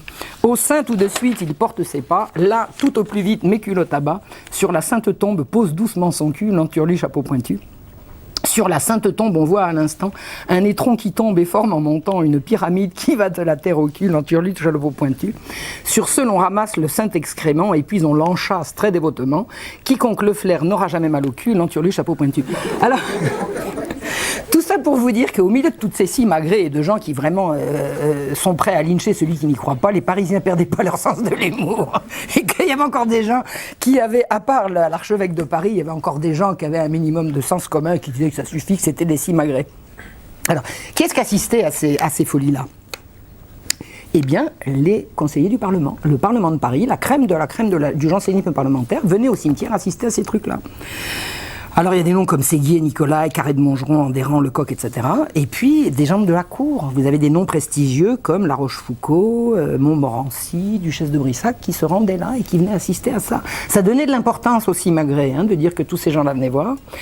Et les séances ont rapidement tourné très très très mal. Et là vraiment très très mal, c'est-à-dire que quand on avait remarqué que des gens qui commençaient à avoir un petit peu des convulsions, si on leur envoyait une paire de gifles, ça convulsionnait plus fort, et de paires de gifles, on est arrivé à coups de poing, de coups de poing à coups de bâton à coups d'épée, puis on est arrivé à des véritables séances de sadomasochisme, c'est-à-dire que des tortures abominables ont été organisées sur des femmes majoritairement qui la plupart du temps étaient volontaires, c'est-à-dire d'authentiques hystériques. Voilà, c'est comme ça que ça s'appelle. Et mais il y a eu mutilation, c'est de la folie, c'est d'un sordide, c'est absolument atroce. Et essayez d'imaginer, vous avez certainement entendu parler de ces crimes pédocriminels, de sacrifices, machin, c'était ça, sauf que c'était pas sur des enfants, c'était sur des femmes volontaires, bien hystériques, bien fanatisées. Et mais c'était quand on a interdit de le faire en public, ils l'ont continué de le faire en privé, et ça a duré jusqu'à la Révolution. C'était la façon qu'avaient les jansénistes de faire valoir de pratiquer leur, on peut pas dire leur culte, ils allaient à la messe pour ça, mais enfin c'était une façon de faire typiquement janséniste, d'en appeler au miracle de Dieu. C'était de torturer, mais atroce. J'ai fait un article là-dessus qui est paru dans Égalité et Réconciliation, je donne des détails. Il y avait des gens qui m'ont écrit, écoutez, c'est pas très ragoûtant votre truc, il faut que j'aille dîner, enfin bon, lisez-le, j'ai pas envie de vous le dire parce que c'est trop dégueulasse. Vraiment affreux, quoi. Affreux, on pouvait pas laisser faire ça. Le pape a envoyé un bref de condamnation d'un livre qui s'appelait La vie de Monsieur Paris. Le pape a été alerté de toutes ces folies, il a envoyé un bref, et bien les magistrats l'ont brûlé. Vous savez comment on faisait pas un texte séditieux, on le donnait au bourreau, et le bourreau, il brûlait le texte. On l'a fait pour des opposants, mais on le faisait pour un bref du pape. Donc la France catholique qui brûle un bref du pape, je ne sais pas si vous le savez, mais c'est quand même grave. Et le Parlement l'a supprimé par un arrêt, c'est-à-dire que le bref a été non seulement brûlé physiquement, mais il y a eu un arrêt condamnant le bref du pape. Et les rapports de police étaient circonstanciés, ils disaient, écoutez, ils arrêtent quand ils veulent. Toutes ces simagrées, c'est ni miracle, ni hystérie, ni rien du tout, c'est voulu, c'est-à-dire que les gens sont payés à convulsionner. Les policiers en étaient persuadés. Mais on ne peut pas les arrêter, il faut qu'ils arrêtent tout seuls, parce qu'on en arrête un, il y en a 4 qui arrivent par derrière. On fait examiner les convulsionnaires par des médecins qui disent tous, c'est de la corrida, c'est pas vrai. C'est pas vrai, il n'y a ni convulsion, ni rien du tout, c'est du cirque. Le 27 janvier 1732, déclaration du ministère. Alors c'est signé Louis, roi de France, mais également Philippot, qui était le ministre des Affaires de Paris, l'équivalent d'un super-préfet de Paris. Et le roi écrit « Sa Majesté a jugé à propos de donner des ordres pour en faire arrêter plusieurs, on parle des convulsionnaires, et les faire examiner par un nombre considérable de médecins et chirurgiens, pour en dresser leur rapport et porter leur jugement sur la cause et la nature des dits mouvements et agitations. » Des prétendues convulsions, vous suivez ? Les dits mouvements n'ont rien de convulsif et de surnaturel, et ils sont entièrement volontaires de la part des dits particuliers, d'où il résulte qu'on a cherché manifestement à faire illusion et à surprendre la crédulité du peuple. Sa Majesté a jugé nécessaire de faire absolument cesser un tel scandale, et le concours du peuple, qui est devenu d'ailleurs une occasion continuelle de discours licencieux, de vol et de libertinage, parce que pendant qu'il y avait de la foule au cimetière, on pouvait leur faire les poches. et libertinage, vous avez compris, Sa Majesté a ordonné et ordonne que la porte du petit cimetière de la paroisse Saint-Médard sera et demeurera toujours fermée. Fait défense de l'ouvrir si ce n'est pour cause d'inhumation et défend pareillement à toute personne de quelque état et qualité qu'elle soit de s'assembler dans les rues qui environnent le dit cimetière et autres rues, places ou maisons, le tout à peine de désobéissance, même de punition exemplaire s'il y échait. Voilà, l'autorité du roi reprend la main en disant « on interdit ». À 5 h du matin, vous avez des centaines d'archers à pied, à cheval, le guet à pied et le guet à cheval, qui investit tout le quartier, qui boucle le quartier, qui ferme le cimetière à double tour et qui inscrit bien haut, qui met la décision du roi bien haut pour qu'on ne puisse pas l'arracher, tellement haut que personne ne peut voir, et puis hop, quelques heures après, tout le monde vient voir, et tout le monde rigole. Pourquoi il rigole? Il rigole parce que juste dessous, il y avait marqué « Par ordre du roi, défense à Dieu de faire miracle en ce lieu ». Alors tout le monde se marre, ça veut dire que l'autorité du roi est bafouée, l'autorité du pape est bafouée, ça veut dire que les jansénistes font la loi, font rigoler les gens, et continuent de prétendre qu'il y avait bel et bien des miracles. Et que l'abus de l'autorité royale prétend les interdire. C'est vraiment une façon de dire, il y avait des miracles ici, et l'autorité royale ne veut pas la reconnaître, et l'autorité ecclésiastique ne veut pas la reconnaître. Les conséquences, c'est bon, l'autorité est complètement bafouée, c'est que toutes les folies des convulsions et de toutes ces tortures ont continué en privé, avec une aggravation dans le sordide. Il y a eu des femmes crucifiées, bon, j'arrête là, épouvantables. Et alors, elles étaient en général bien sûr volontaires pour le faire, bon ça, l'hystérie, ça existe, hein, le masochisme, ça existe, mais on n'est pas sûr que tout le monde ait été volontaire. Hein. On n'est pas sûr. On n'est pas sûr. Vraisemblablement, il y a eu notamment des simplets, des gens un peu pas tout à fait en mesure de comprendre ce qu'on allait leur faire, qui ont été abominablement torturés. Il y a eu des détournements de jeunes gens qu'on payait à convulsionner, puis qu'on en profitait pour martyriser, pour percer, couper, enfin bon, c'est absolument affreux. Et c'est devenu tellement scandaleux que le Parlement a fini quand même par se désolidariser, et quand le roi a demandé de poursuivre les convulsionnaires pour tous ces abus, le Parlement a dit bon bah d'accord, alors ok, on va les juger. Et il y a eu une manière très simple de remettre de l'ordre, ça consistait à dire tous ceux qui ont fait semblant de convulsionner et qui le reconnaissent seront lâchés. Oh ben, voilà, comme un seul homme. On a une majorité qui a accepté de dire qu'ils avaient été payés grassement pour ça. Barbier en connaît, il sait combien on leur donnait, il sait comment ça se passait. Ça a été vraiment une entreprise de décrédibilisation des choses, enfin, pas de décrédibilisation, comment je pourrais dire, je cherche mes mots. C'est vraiment donner de l'Église et de la religion une image désastreuse pour le public. Et se battre pour des horreurs comme ça, et bafouer l'autorité de l'Église et de l'État pour des trucs comme ça, c'est vraiment grave, quoi. Je veux dire, le but, c'est quoi? C'est d'expliquer qu'une femme à qui on envoie des coups de bûche et qu'on torture à coups de poignards et de trucs comme ça, c'est pour la grâce de Dieu. Je veux dire, c'est ça que Dieu demande. Ça donne de la religion une image absolument épouvantable. Donc les miracles ont fini par s'arrêter, je vous dis, à partir du moment où le Parlement a accepté de s'en saisir et qu'il a dit qu'on poursuivrait, et qu'il a accepté de poursuivre les convulsionnaires. Ce qu'il faut que vous sachiez, c'est que les convulsions ont quand même continué, et on le sait, à l'intérieur de l'hôpital général. L'hôpital général, c'était pas un hôpital pour les malades, c'était un hôpital pour les pauvres, pour les indigents. C'était ce qu'on appelait par la suite l'hospice. Et l'hôpital général était dirigé par les magistrats. C'était une institution totalement sous la tutelle des magistrats. Et les convulsions ont continué à l'hôpital général, il n'y avait personne pour regarder. Voilà, donc il était interdit de convulsionner, mais là où les juges étaient juges et partis, on a continué de convulsionner, c'est-à-dire qu'on a continué de laisser à des pervers le loisir de s'adonner à leur jeu sadomasochiste avant le mot, hein, puisque Sade n'était pas encore né à l'époque. Ou alors il était en train de naître. Non, il est né je crois en 1740, donc il n'était pas encore né à l'époque. Donc, reprise en main, tentative de reprise en main, en mai 1735, l'archevêque de Cambrai et la Sorbonne disent que le Parlement est incompétent en matière de religion. Un arrêt du Conseil, le Conseil c'est le gouvernement, ordonne que la connaissance de la doctrine appartienne aux évêques et aux archevêques, et pas au Parlement. C'est-à-dire que régulièrement, on remet la chose sur le tapis en disant le Parlement n'a pas à juger d'affaires de religion, et le Parlement prépare des remontrances. Chaque fois que le roi prend une décision, il faut que le Parlement l'enregistre, et à chaque fois le Parlement fait des remontrances et refuse d'enregistrer sans remontrance.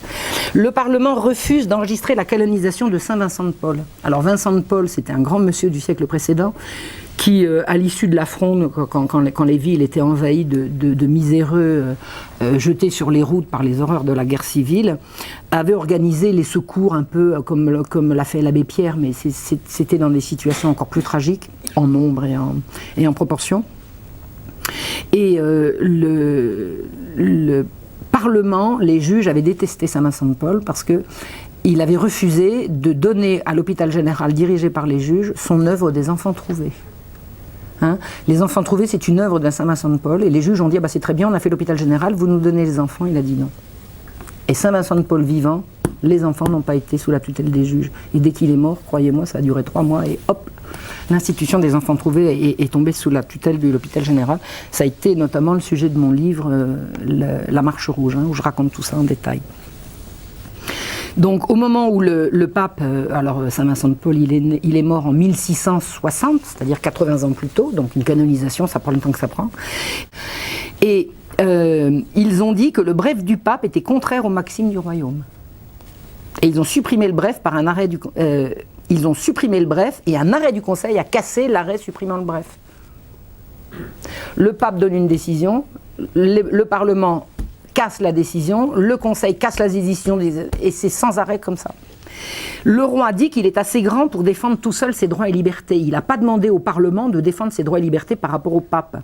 Le Conseil du roi ne peut plus souffrir, dit-on à l'époque, cette prétendue supériorité, et il n'a pas besoin des cours souveraines pour critiquer et autoriser les affaires publiques. Ce que dit Barbier, c'est ce qui est certain, et regardez l'ambiance de l'époque, c'est qu'il y a 10 ou 12 filles grosses et que ces chefs de doctrine et de prédiction engagent les mères et les femmes du peuple qui ont cédé à la persuasion de leur livrer elles-mêmes leurs filles et ce qu'elles font en vue de Dieu. C'est-à-dire qu'on sait que ces jansénistes organisent de la corruption de jeunes, et ils prétendent légiférer. Enfin, vous voyez l'ambiance. Ces histoires de jeunes qu'on paye à convulsionner, où les filles se retrouvent, alors les parents, on leur dit c'est des magistrats, vous comprenez. Alors, magistrats, ils ont confiance, croyants, ils ont confiance, pratiquants, ils ont confiance, et les filles reviennent grosses. Et pendant ce temps-là, on refuse d'enregistrer les bulles de canonisation. De quoi ils se mêlent? Enfin, qu'est-ce que c'est que cette ambiance? C'est insensé. La débauche de certains jansénistes est bien connue. Alors il y en a, il s'appelle Titon. Alors lui, c'est un ancien débauché. C'est pas un débauché, c'est un ancien débauché. Il a quitté la débauche pour rentrer en dévotion avec les jansénistes. Alors il va visiter les prisonniers le mercredi, il visite les malades à l'Hôtel Dieu, il est grand protecteur il était grand protecteur du diacre Paris, et alors il convulsionne pas, mais il soutient les convulsionnaires. Et puis une fois que toutes ces dettes vont être payées, parce qu'il est perclus de dettes, il retourne à sa débauche. Alors, ce qu'il faut savoir, c'est que les jansénistes avaient beaucoup d'argent. C'était une secte, entre guillemets, c'était pas la même acception, mais c'était le mot de l'époque, donc il est pratique. C'est une secte qui fonctionnait sur le secret, on ne savait pas qui il en était, et ils avaient une caisse noire gigantesque qui s'appelait la boîte à Perrette, qui se constituait par des legs.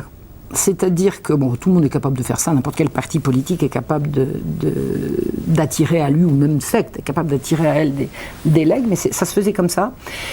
Ils avaient tout un système qui consistait à obtenir des legs par dons successifs, c'est-à-dire que quelqu'un s'engageait par testament à donner tout son bien à une personne qui la donnerait à une deuxième, qui la donnerait à une troisième, qui la donnerait à la secte, de telle sorte qu'on ne puisse jamais savoir d'où venait l'argent.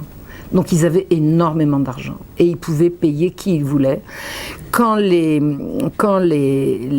police essayait de les arrêter, il y avait toujours des grosses sommes d'argent qui faisaient que les policiers regardaient ailleurs. Enfin, c'était vraiment un système de corruption. C'était pas de corruption, mais de corruption à tout le moins des consciences. Et ils faisaient rigoureusement ce qu'ils voulaient. Par exemple, l'impression du journal, elle était totalement illégale. Il n'y a pas un ouvrier imprimeur qui aurait trahi, même s'ils n'étaient pas jansénistes. Parce que la secte avait suffisamment de pouvoir à travers tout le pays pour que le premier qui aurait trahi, il aurait pu retrouver du travail nulle part. C'était une espèce C'est ça le fonctionnement sectaire, c'est ça aussi.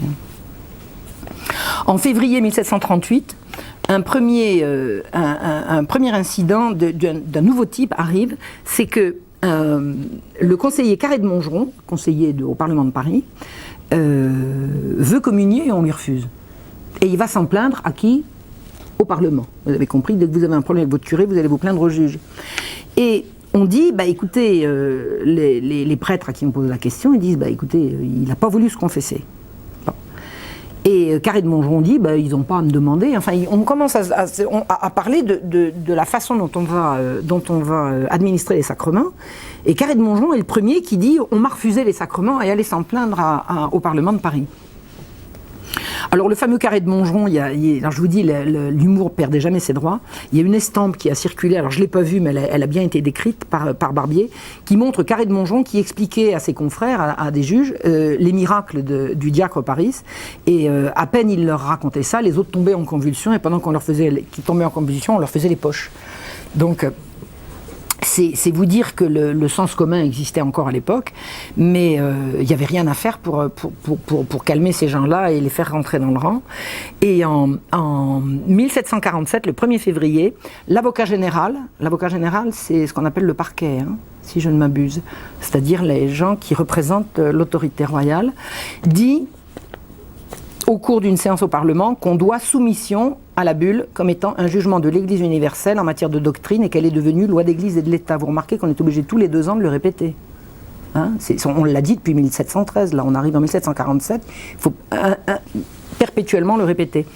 Et ce réquisitoire de l'avocat général est inscrit dans les registres. Eh bien, la chambre des enquêtes, c'était une des 3 chambres, il y avait les enquêtes, les requêtes et la grande chambre, une des 3 chambres du Parlement, demande qu'on raye des registres le discours de D'Ormesson. Le roi exige d'être obéi, il veut que la bulle soit respectée sans discussion, ça fait combien de fois qu'il le dit ça? Et il est dit, ordonnons que la constitution unigenitus soit inviolablement observée selon la forme et teneur dans tout le royaume, et qu'étant une loi de l'Église par l'acceptation qui en a été faite, elle soit aussi regardée comme une loi de notre royaume. Voulons que nos sujets, de quelque état et condition qu'ils soient, aient pour la dite bulle le respect de la soumission qui sont dus au jugement de l'Église universelle en matière de doctrine, etc. Le roi est vraiment très mécontent. Alors là, ça fait un moment, le cardinal de Fleury est mort, 47, le roi il gouverne. Il gouverne, il a ses ministres, mais il gouverne, il est aux affaires. C'est plus les autres qui s'en occupent. Et il convoque le Parlement. Il convoque le premier président, qui arrive flanqué d'autres présidents de la Grande Chambre, et il va les tancer en leur disant « Mais est-ce que vous allez obéir un jour ?» Et le premier président, nous sommes pénétrés de la plus vive douleur d'avoir eu le malheur de déplaire à votre majesté, mais notre douleur, quelque grande qu'elle soit, ne peut point étouffer notre voix ni nous empêcher de sentir la façon dont nous avons été mandés et celle dont nous avons été reçus. Parce qu'il trouve que le roi ne les reçoit pas assez gentiment. Ils sont pénétrés de douleur de la façon dont ils ont été mandés. La place qu'il a plu à votre majesté de me confier m'autorise à la supplier de vouloir bien conserver la compagnie dans ses anciens usages, c'est-à-dire le droit de dire ce qu'il pense, et de lui permettre de représenter à votre majesté les motifs de notre conduite, qui ne se départira jamais du zèle le plus vif, de l'attachement le plus respectueux, de la plus pleine obéissance. C'est-à-dire que les juges viennent dire au roi que s'ils lui désobéissent, c'est parce qu'ils lui obéissent bien, quoi. Le roi ordonne, ils refusent d'obéir, et ils viennent s'aplatir devant le roi en expliquant que le roi doit comprendre que c'est par obéissance à ses ordres qui se comportent comme ça. Le roi est ferme, mais alors il a une patience. Moi, je n'arrive pas à comprendre comment le roi était patient comme ça. Je pense que Louis XIV, ça n'aurait pas duré 10 minutes, quoi. D'ailleurs, ça n'a pas duré 10 minutes. Mais le roi, à chaque fois, je pense que Louis XV il avait beaucoup de vices, il avait beaucoup de qualités, mais il avait surtout une caractéristique, c'est qu'il n'aimait pas le conflit et il voulait toujours conserver les dehors de la plus grande civilité. Il ne voulait pas se laisser aller à une colère, il ne voulait pas se laisser aller à des choses comme ça.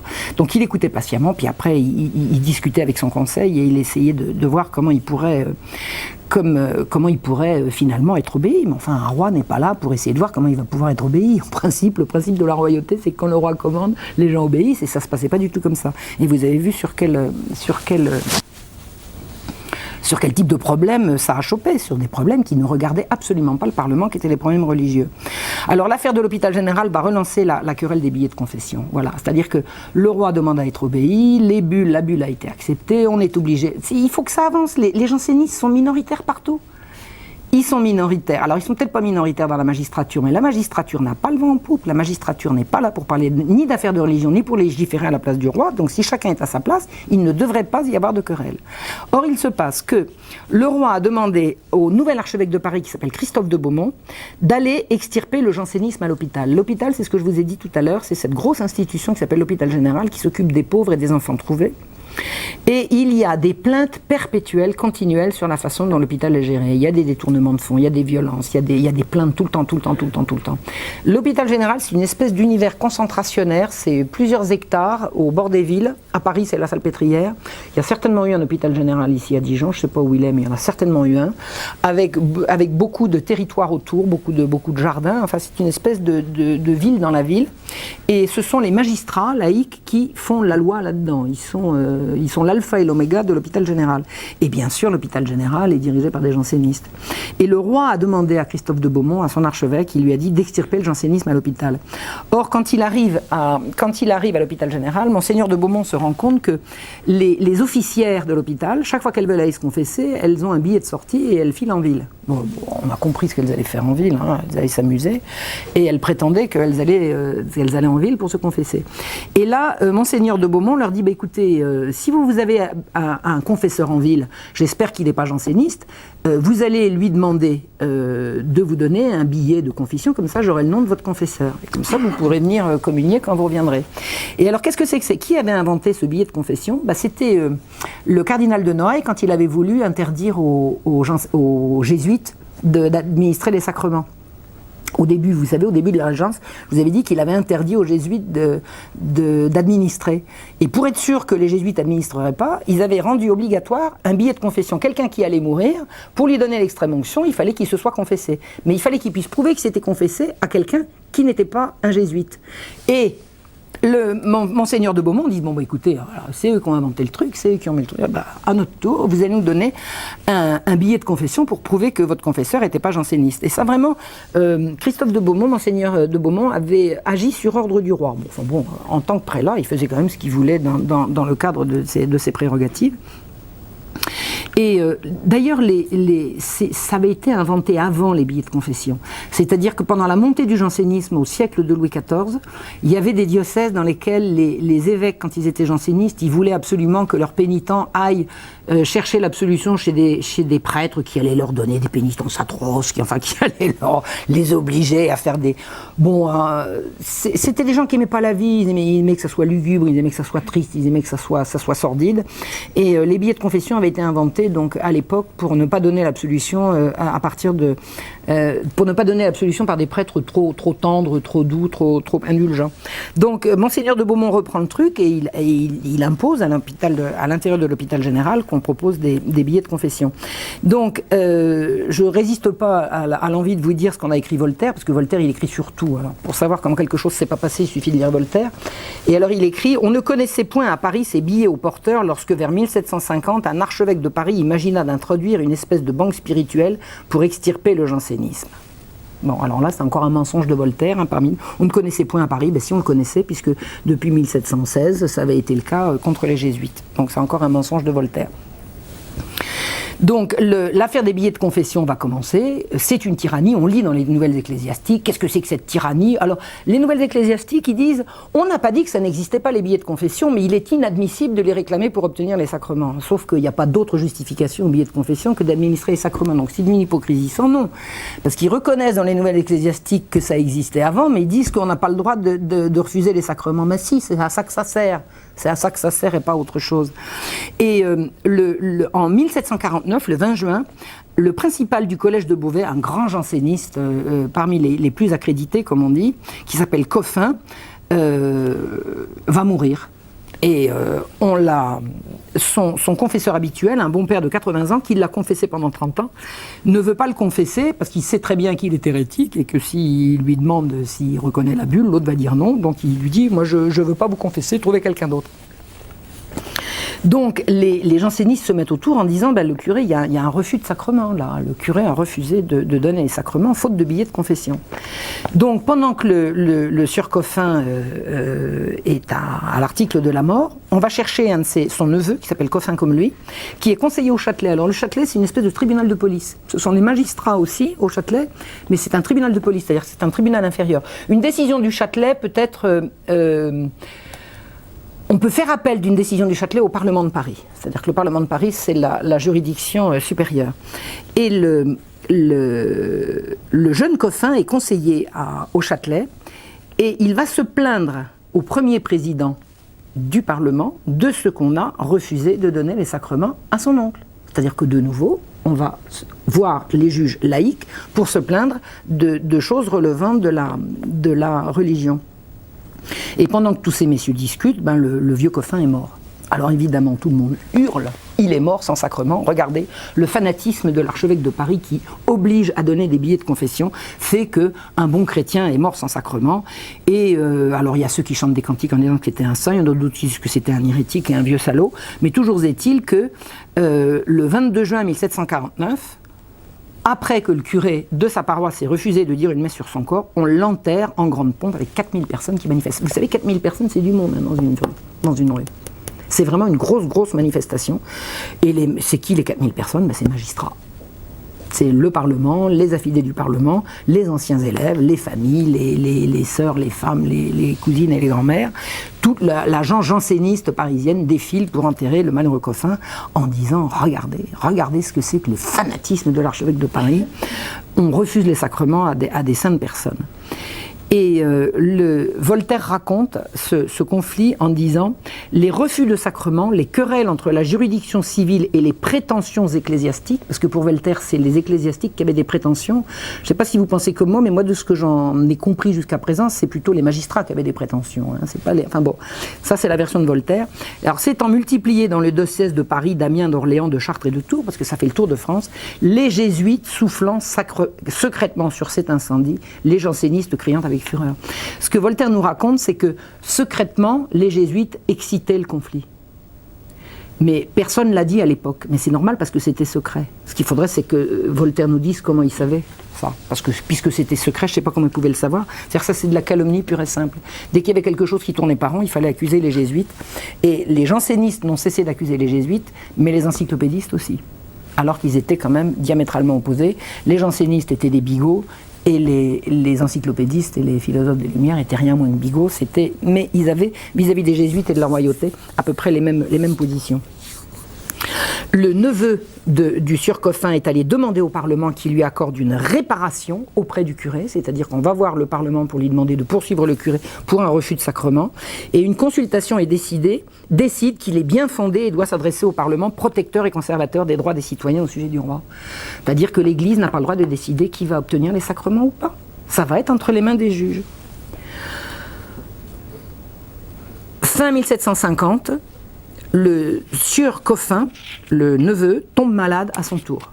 Et on recommence. Ses amis viennent le voir, lui suggèrent de reconnaître la constitution unigenitus, s'il veut recevoir les sacrements, il refuse, et hop, on appelle l'archevêque, et on lui dit, Monseigneur, voilà, monsieur a refusé, est-ce que vous voulez faire en sorte qu'il reçoive les sacrements ? Deux conseillers, alors l'archevêque prend bonne note, il dit, messieurs, j'ai bien entendu, je vous remercie, au revoir, messieurs. Bon, et vous faites quoi ? Merci, messieurs. Et voilà, ça s'arrête là. Deux conseillers au Châtelet, c'est-à-dire de nouveau deux magistrats, en appellent au lieutenant civil du Châtelet, c'est-à-dire le magistrat supérieur du Châtelet, qui va en personne voir l'archevêque. Et lui dit, Monseigneur, voilà. Et l'archevêque lui dit, bon, écoutez, vous êtes bien gentil, je m'en occupe. Merci, monsieur. Je m'en occupe. Et l'archevêque dit, je vais envoyer un ecclésiastique, je m'en occupe, je vais envoyer quelqu'un pour confesser le sieur Coffin. Les fêtes passent et on dit que le Coffin n'a toujours pas été administré, alors il se meurt.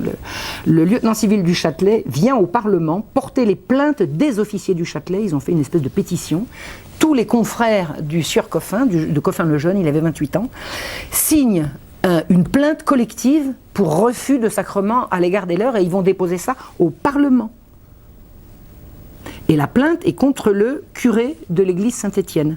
Saint-Étienne-du-Mont, c'est à côté de... Vous connaissez un peu Paris ? Saint-Étienne, c'est à côté du Panthéon. C'est toujours dans le même coin, c'est le 5e arrondissement. Tout ça, ça se passe dans le 5e arrondissement. Donc on clame à travers tout Paris qu'on refuse les sacrements à un grand janséniste qui refuse d'accepter la constitution unigenitus et qui se meurt d'un abcès dans la poitrine. Alors, ce qu'il faut savoir, et ça Barbier le sait puisqu'il est au courant de tous ces trucs-là, c'est que Coffin n'est pas du tout un grand janséniste, il s'en fiche. Il a envie d'être gentil avec ses copains qui lui disent tu fais comme ça, alors que de toute façon il va bientôt mourir, il s'en fiche, donc il n'est pas janséniste, ça lui est complètement égal, mais il aime bien semer la zizanie avec ses copains, et surtout il ne meurt pas d'un abcès à la poitrine, il meurt de la vérole. C'est-à-dire qu'il a couru toutes les putains de la capitale, tout le monde le sait, tout le monde le sait. Si Barbier le sait, tout le monde le sait. C'est-à-dire tout ça c'est de la corrida. Le Parlement veut régenter l'Église, mais c'est de la corrida, on sait très bien ce qu'il en est. Le Parlement délibère pendant des heures et envoie un huissier avertir le curé de Saint-Étienne, il s'appelle Bouetin, le père Bouetin, de se rendre immédiatement à la chambre. Le curé dit « Je ne suis pas justiciable de la chambre pour ça, je n'ai pas à répondre à une convocation de la chambre, j'ai refusé les sacrements, c'est mon affaire, c'est pas la vôtre. » Le premier président, le Parlement lui envoie 3 huissiers. Au bout du 3e, le curé... il s'y rend, enfin il avait probablement du travail avant, il y va. Et le premier président, hein, c'est le haut de la grande chambre, lui demande des comptes de sa conduite. Et le curé répond, Monseigneur, j'ai rendu compte à monsieur l'archevêque, mon supérieur, des raisons qui m'ont déterminé selon ma conscience. Si Monseigneur l'archevêque me l'ordonne, j'administrerai sur le champ, c'est-à-dire mêlez-vous de vos oignons. Bon. Le premier président insiste en lui disant qu'il lui demande ses motifs. Et le curé répond, mes motifs, je viens de vous les donner. Je n'ai rien d'autre à vous dire.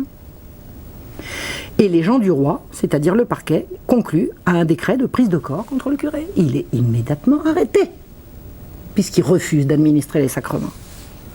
Et pendant ce temps-là, on envoie une délégation inviter l'archevêque à envoyer des ecclésiastiques confesser le sieur Coffin. C'est-à-dire que le Parlement donne l'ordre à l'archevêque d'envoyer quelqu'un pour administrer un mourant. Mercredi 30 décembre, une délégation exceptionnelle des gens du roi auprès de l'archevêque. Vous avez le parquet qui se déplace chez l'archevêque et qui reste 2 heures avec lui et qui exige qu'il fasse administrer. L'archevêque les reçoit très aimablement. Le Parlement continue de leur dire que oui, messieurs, tout à fait, j'ai bien entendu, au revoir, messieurs. L'archevêque ne veut rien se justifier de rien, il refuse. Le Parlement continue la procédure sur le rapport des gens du roi. Et ils finissent par libérer le brave curé Bouetin qui sort après 24 heures en prison, qui ressort en larmes. Bon, il est complètement affolé, hein. Il a fait selon sa conscience et selon son devoir. Et on le laisse rentrer chez lui après l'avoir mûrement réprimandé. Et j'imagine que ça doit être très impressionnant pour un petit curé de paroisse de se faire réprimander par tous ces messieurs avec leurs perruques, leurs machins. Ça doit être très très impressionnant. Pendant ce temps-là, le malade est toujours vivant. On a encore le temps d'arranger les choses, et on dit qu'il n'y a toujours pas de confesseur. Voilà. Donc le Parlement envoie le greffier du Franc chez l'archevêque pour lui demander des comptes, et l'archevêque dit, mais messieurs, j'ai toujours pas de compte à vous rendre là-dessus. Je fais selon ma conscience et selon mes prérogatives, je n'ai rien à vous dire. Et enfin, Coffin le Jeune rend l'âme. Voilà. Et son enterrement est une grande démonstration de jansénisme judiciaire en présence de 500 personnes. Et on a un 2e refus de sacrement. Il est enterré le 10 janvier 1751 dans l'église Saint-Jean de Beauvais avec son tonton, qui était mort à peu près dans les mêmes conditions. Et personne ne va dire qu'en fait il a été administré, que depuis le début l'archevêque a fait ce qu'il y avait à faire. Ils ont fait venir un prêtre qui l'a administré, qui l'a confessé, qui lui a donné l'absolution, qui lui a donné les derniers sacrements, ce qu'il était impossible de dire, l'idée étant de créer un différend, un scandale. Et l'archevêque a écrit, il écrira plus tard, il est impossible de dissimuler avec quelle affectation on a omis d'énoncer que le confesseur de M. Coffin était approuvé. Je suis en droit de me plaindre de cette affectation et j'ai le devoir de m'opposer à ce que des malades appellent des prêtres suspects pour les entendre en confession. C'est-à-dire que le scandale n'a pas eu lieu. C'est monté de toutes pièces pour embêter l'Église. C'est un harcèlement judiciaire contre l'Église. Donc il n'y a jamais eu d'affaire Coffin le Jeune, et l'affaire, en fait, qu'est-ce qui a justifié qu'on arrête le curé? C'est simplement on lui a reproché de ne vouloir en référer qu'à son supérieur légitime avant de prendre une décision. Et ça, le Parlement ne veut pas laisser passer qu'un prêtre obéisse à la hiérarchie ecclésiastique et pas à eux. Les conférences de l'affaire Coffin. Les gens du roi vont à Versailles pour se plaindre des conséquences de cette affaire. C'est-à-dire que les gens du roi vont à Versailles expliquer au roi que le malade est mort sans sacrement, ce qui est faux. Et au sujet de l'abus de l'autorité ecclésiastique, qui renverse le truc. Ils vont se plaindre au roi de l'abus des prêtres et de l'abus de l'archevêque. Et ce que dit Barbier, qui est témoin de tout ça et qui suit ça au jour le jour et heure par heure, il dit « Ce n'est pas la confession qui les embarrasse, car entre eux ils se confessent et s'administrent les sacrements secrètement, sans s'embarrasser autrement des pouvoirs de l'archevêque. » C'est-à-dire que le but de toute cette histoire, c'est uniquement de mettre l'Église dans l'embarras. Quand un janséniste va mourir, il ne va pas aller chercher un prêtre dont il sait pertinemment qu'il va lui poser la mauvaise question. On s'arrange entre soi et tout passe. Or, une historienne, je pense que c'est Catherine Maire, ça doit être dans Catherine Maire que j'ai trouvé ça, c'est vraiment une historienne du jansénisme qui a fait un travail exhaustif, extraordinaire sur toutes ces querelles-là, on peut suivre ça. Il y a le journal de Barbier comme source de l'époque, et vous avez comme travail d'historien Catherine Maire, c'est un travail absolument étonnant, c'est très très complet. Et elle dit que en 1739, donc là l'affaire Coffin c'est 1749, donc 10 ans avant même les refus de sacrement, Lepage, le fameux avocat, avait rédigé une consultation sur le pouvoir des juges séculier de connaître les faits de schisme et de réprimer les attentats des ecclésiastiques qui le fomentent par le refus de sacrement. C'est-à-dire que 10 ans avant, il n'y avait pas de refus de sacrement et on essayait de voir comment on allait faire en sorte de les contrer. C'est-à-dire qu'en fait, ce n'est pas l'archevêque qui a inventé les refus de sacrement et l'intervention future des laïcs dans les mesures contre les évêques était prête avant même que ça commence. Alors aujourd'hui on dirait c'est un complot, mais je sais bien que c'est un gros mot, mais c'est vraiment une manipulation. On a organisé des faux refus de sacrement pour pouvoir mettre l'Église en difficulté. Mars 1752, un prêtre nommé Ignace Lemaire, âgé de 75 ans, janséniste connu et malade. On réappelle le même frère Bouétain pour lui demander de donner les derniers sacrements. Le frère Bouétain le demande s'il accepte la bulle unigenitus et le vieil Ignace Lemaire ne répond pas, il refuse de répondre. Il refuse de répondre. Donc si vous ne répondez pas, vous ne pouvez pas avoir les sacrements. Je veux dire, ce n'est pas un dû, ce n'est pas un distributeur automatique. Voulez-vous? Je refuse de répondre. Bon, écoutez, au revoir monsieur. Immédiatement, une plainte est déposée auprès du procureur général pour refus de sacrement. Et ça recommence. Le Parlement s'assemble le même jour et envoie chercher le prêtre, qui dit qu'il est occupé. Le Parlement attend à 15h. Il ordonne que le frère Bouétain sera décrété d'ajournement personnel pour subir un interrogatoire. Jusqu'à 6h. Puis qu'à 6h, ce sera l'archevêque qui viendra à la cour où il siégera pour prendre sa place comme duc et pair. L'archevêque de Paris est duc et pair, c'est-à-dire qu'il peut siéger au Parlement de Paris comme duc et pair. Et il est convoqué pour siéger dans cette affaire. Au greffier, l'archevêque répond aimablement qu'il ne peut avoir l'honneur de répondre favorablement à la demande à cause de ses obligations, mais que sachant de quoi il retourne, il assure que le curé a agi sous son ordre. Quand le curé arrive au palais, il dit avoir en effet refusé d'entendre le mourant en confection et assure que si l'archevêque le lui ordonnait, il obtempérerait immédiatement. Là, on prend note, on a la preuve que Monseigneur de Beaumont fait refuser de donner les sacrements. Le frère Bouétain est condamné à 3 livres d'aumône pour le pain des pauvres et on donne à l'archevêque 24 heures pour administrer. On donne l'ordre à l'archevêque de faire administrer le sieur Lemaire. S'il refuse, on convoquera les ducs et pairs, seuls habilités à juger. C'est-à-dire que les juges, pour pouvoir juger l'archevêque de Paris, sont prêts aux grandes manœuvres. Convoquer les juges et pairs, c'est convoquer le tribunal suprême du royaume. Le roi, évidemment, est immédiatement informé. Il convoque toujours le président le premier président et les 2 présidents. Il leur dit « ça me regarde, ça ne vous regarde pas, je vous interdis ». Ensuite, le roi donne à un prêtre l'ordre d'aller administrer le vieux Lemaire. Voilà, le vieux Lemaire est mort. Donc ça y est, on tient un nouveau scandale. Immédiatement, le frère Bouétain est décrété de prise de corps, c'est-à-dire qu'il est arrêté. Un huissier vient dresser chez lui un procès-verbal de tous ses meubles et pose les scellés sur sa porte. Tout va être vendu. Alors que le roi vient d'interdire aux magistrats de s'en mêler. Donc, les plus hauts magistrats vont voir le roi. Le roi leur dit « je vous interdis de vous en mêler ». Ils reviennent au Parlement, ils arrêtent un curé. Enfin, ils essayent de l'arrêter parce que le curé a pris la fuite. Mais enfin, disons qu'ils rédigent un ordre d'arrestation du prêtre. Ils mettent les scellés sur sa maison. Et ils viennent de recevoir l'ordre de ne pas le faire. Mais c'est tellement important ce qu'ils font. Le roi n'est pas obéi. La royauté est totalement bafouée. Les juges envoient une longue lettre de Jérémiade au roi. « Nous avons écouté vos ordres avec attention, la soumission qu'il aurait dû. Nous pouvons dissimuler l'excès de notre douleur. Est-il possible que votre majesté désapprouve, que deviennent ces lois si sages, si utiles, vos droits, votre indépendance, votre souveraineté, etc. etc. » Ils désobéissent en s'aplatissant et en expliquant que c'est pour mieux obéir qu'ils désobéissent comme ça. Et ils préparent des remontrances, ils vont les porter à Versailles. Et alors qu'ils sont en route pour Versailles, les remontrances sont déjà imprimées sans autorisation et circulent partout dans Paris. L'engrenage.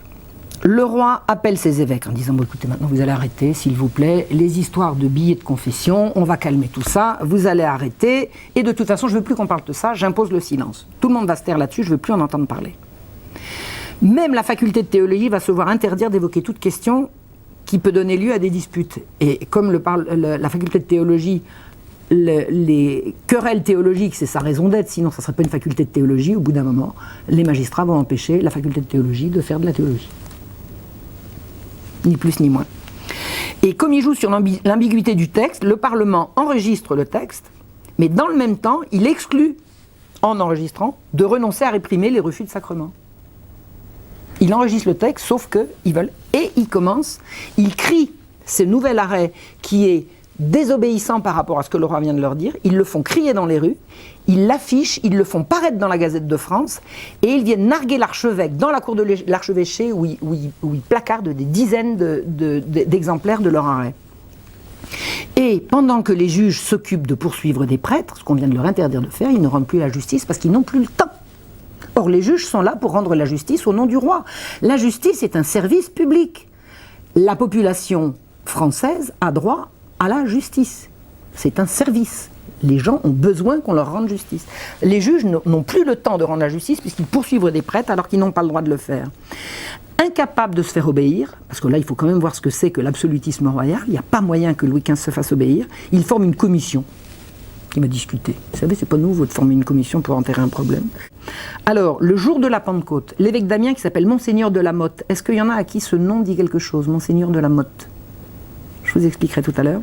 Monseigneur de la Motte, le jour de la Pentecôte, dans son église, dans sa cathédrale, il a tonné contre le Parlement, respectable tribunal, dit-il, quant aux affaires civiles, mais sans juridiction aucune pour les affaires de l'église, tout particulièrement sur les affaires de sacrement.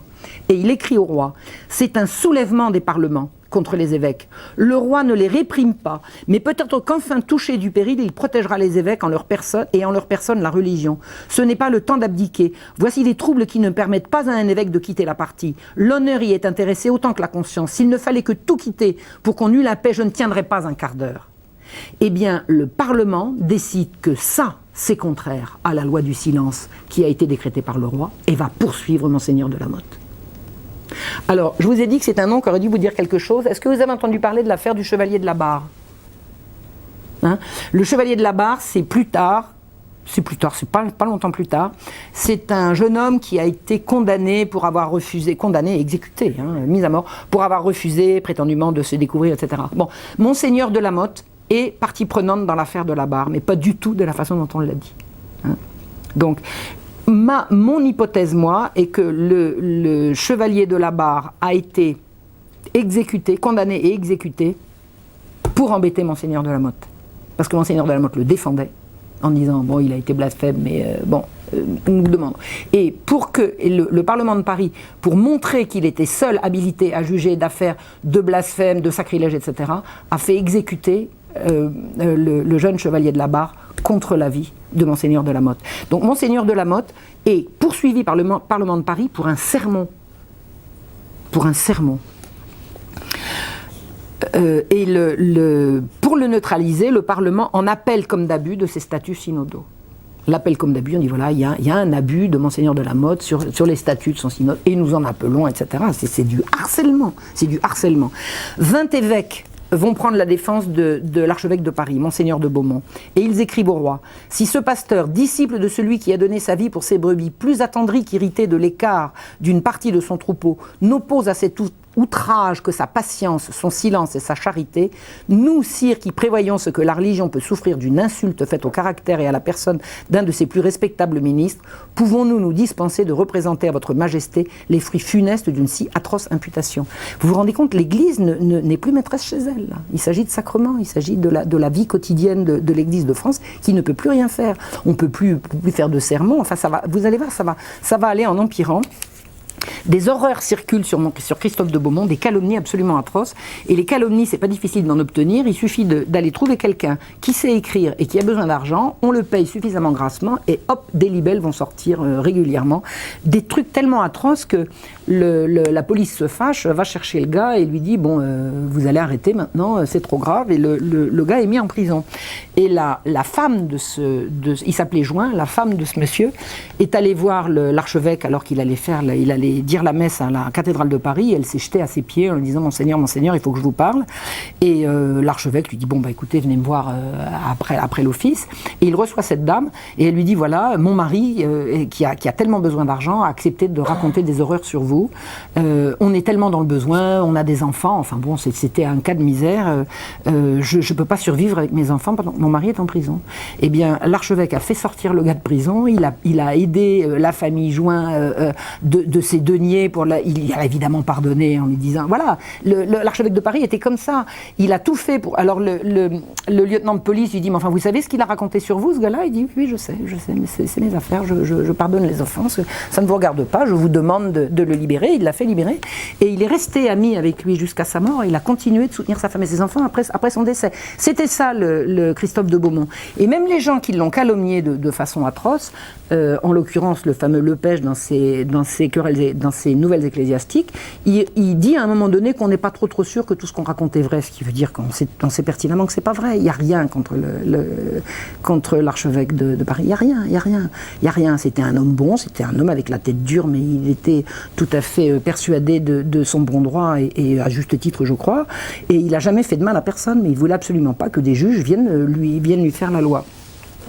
Donc les horreurs ont circulé sur le Christophe de Beaumont, mais pas uniquement.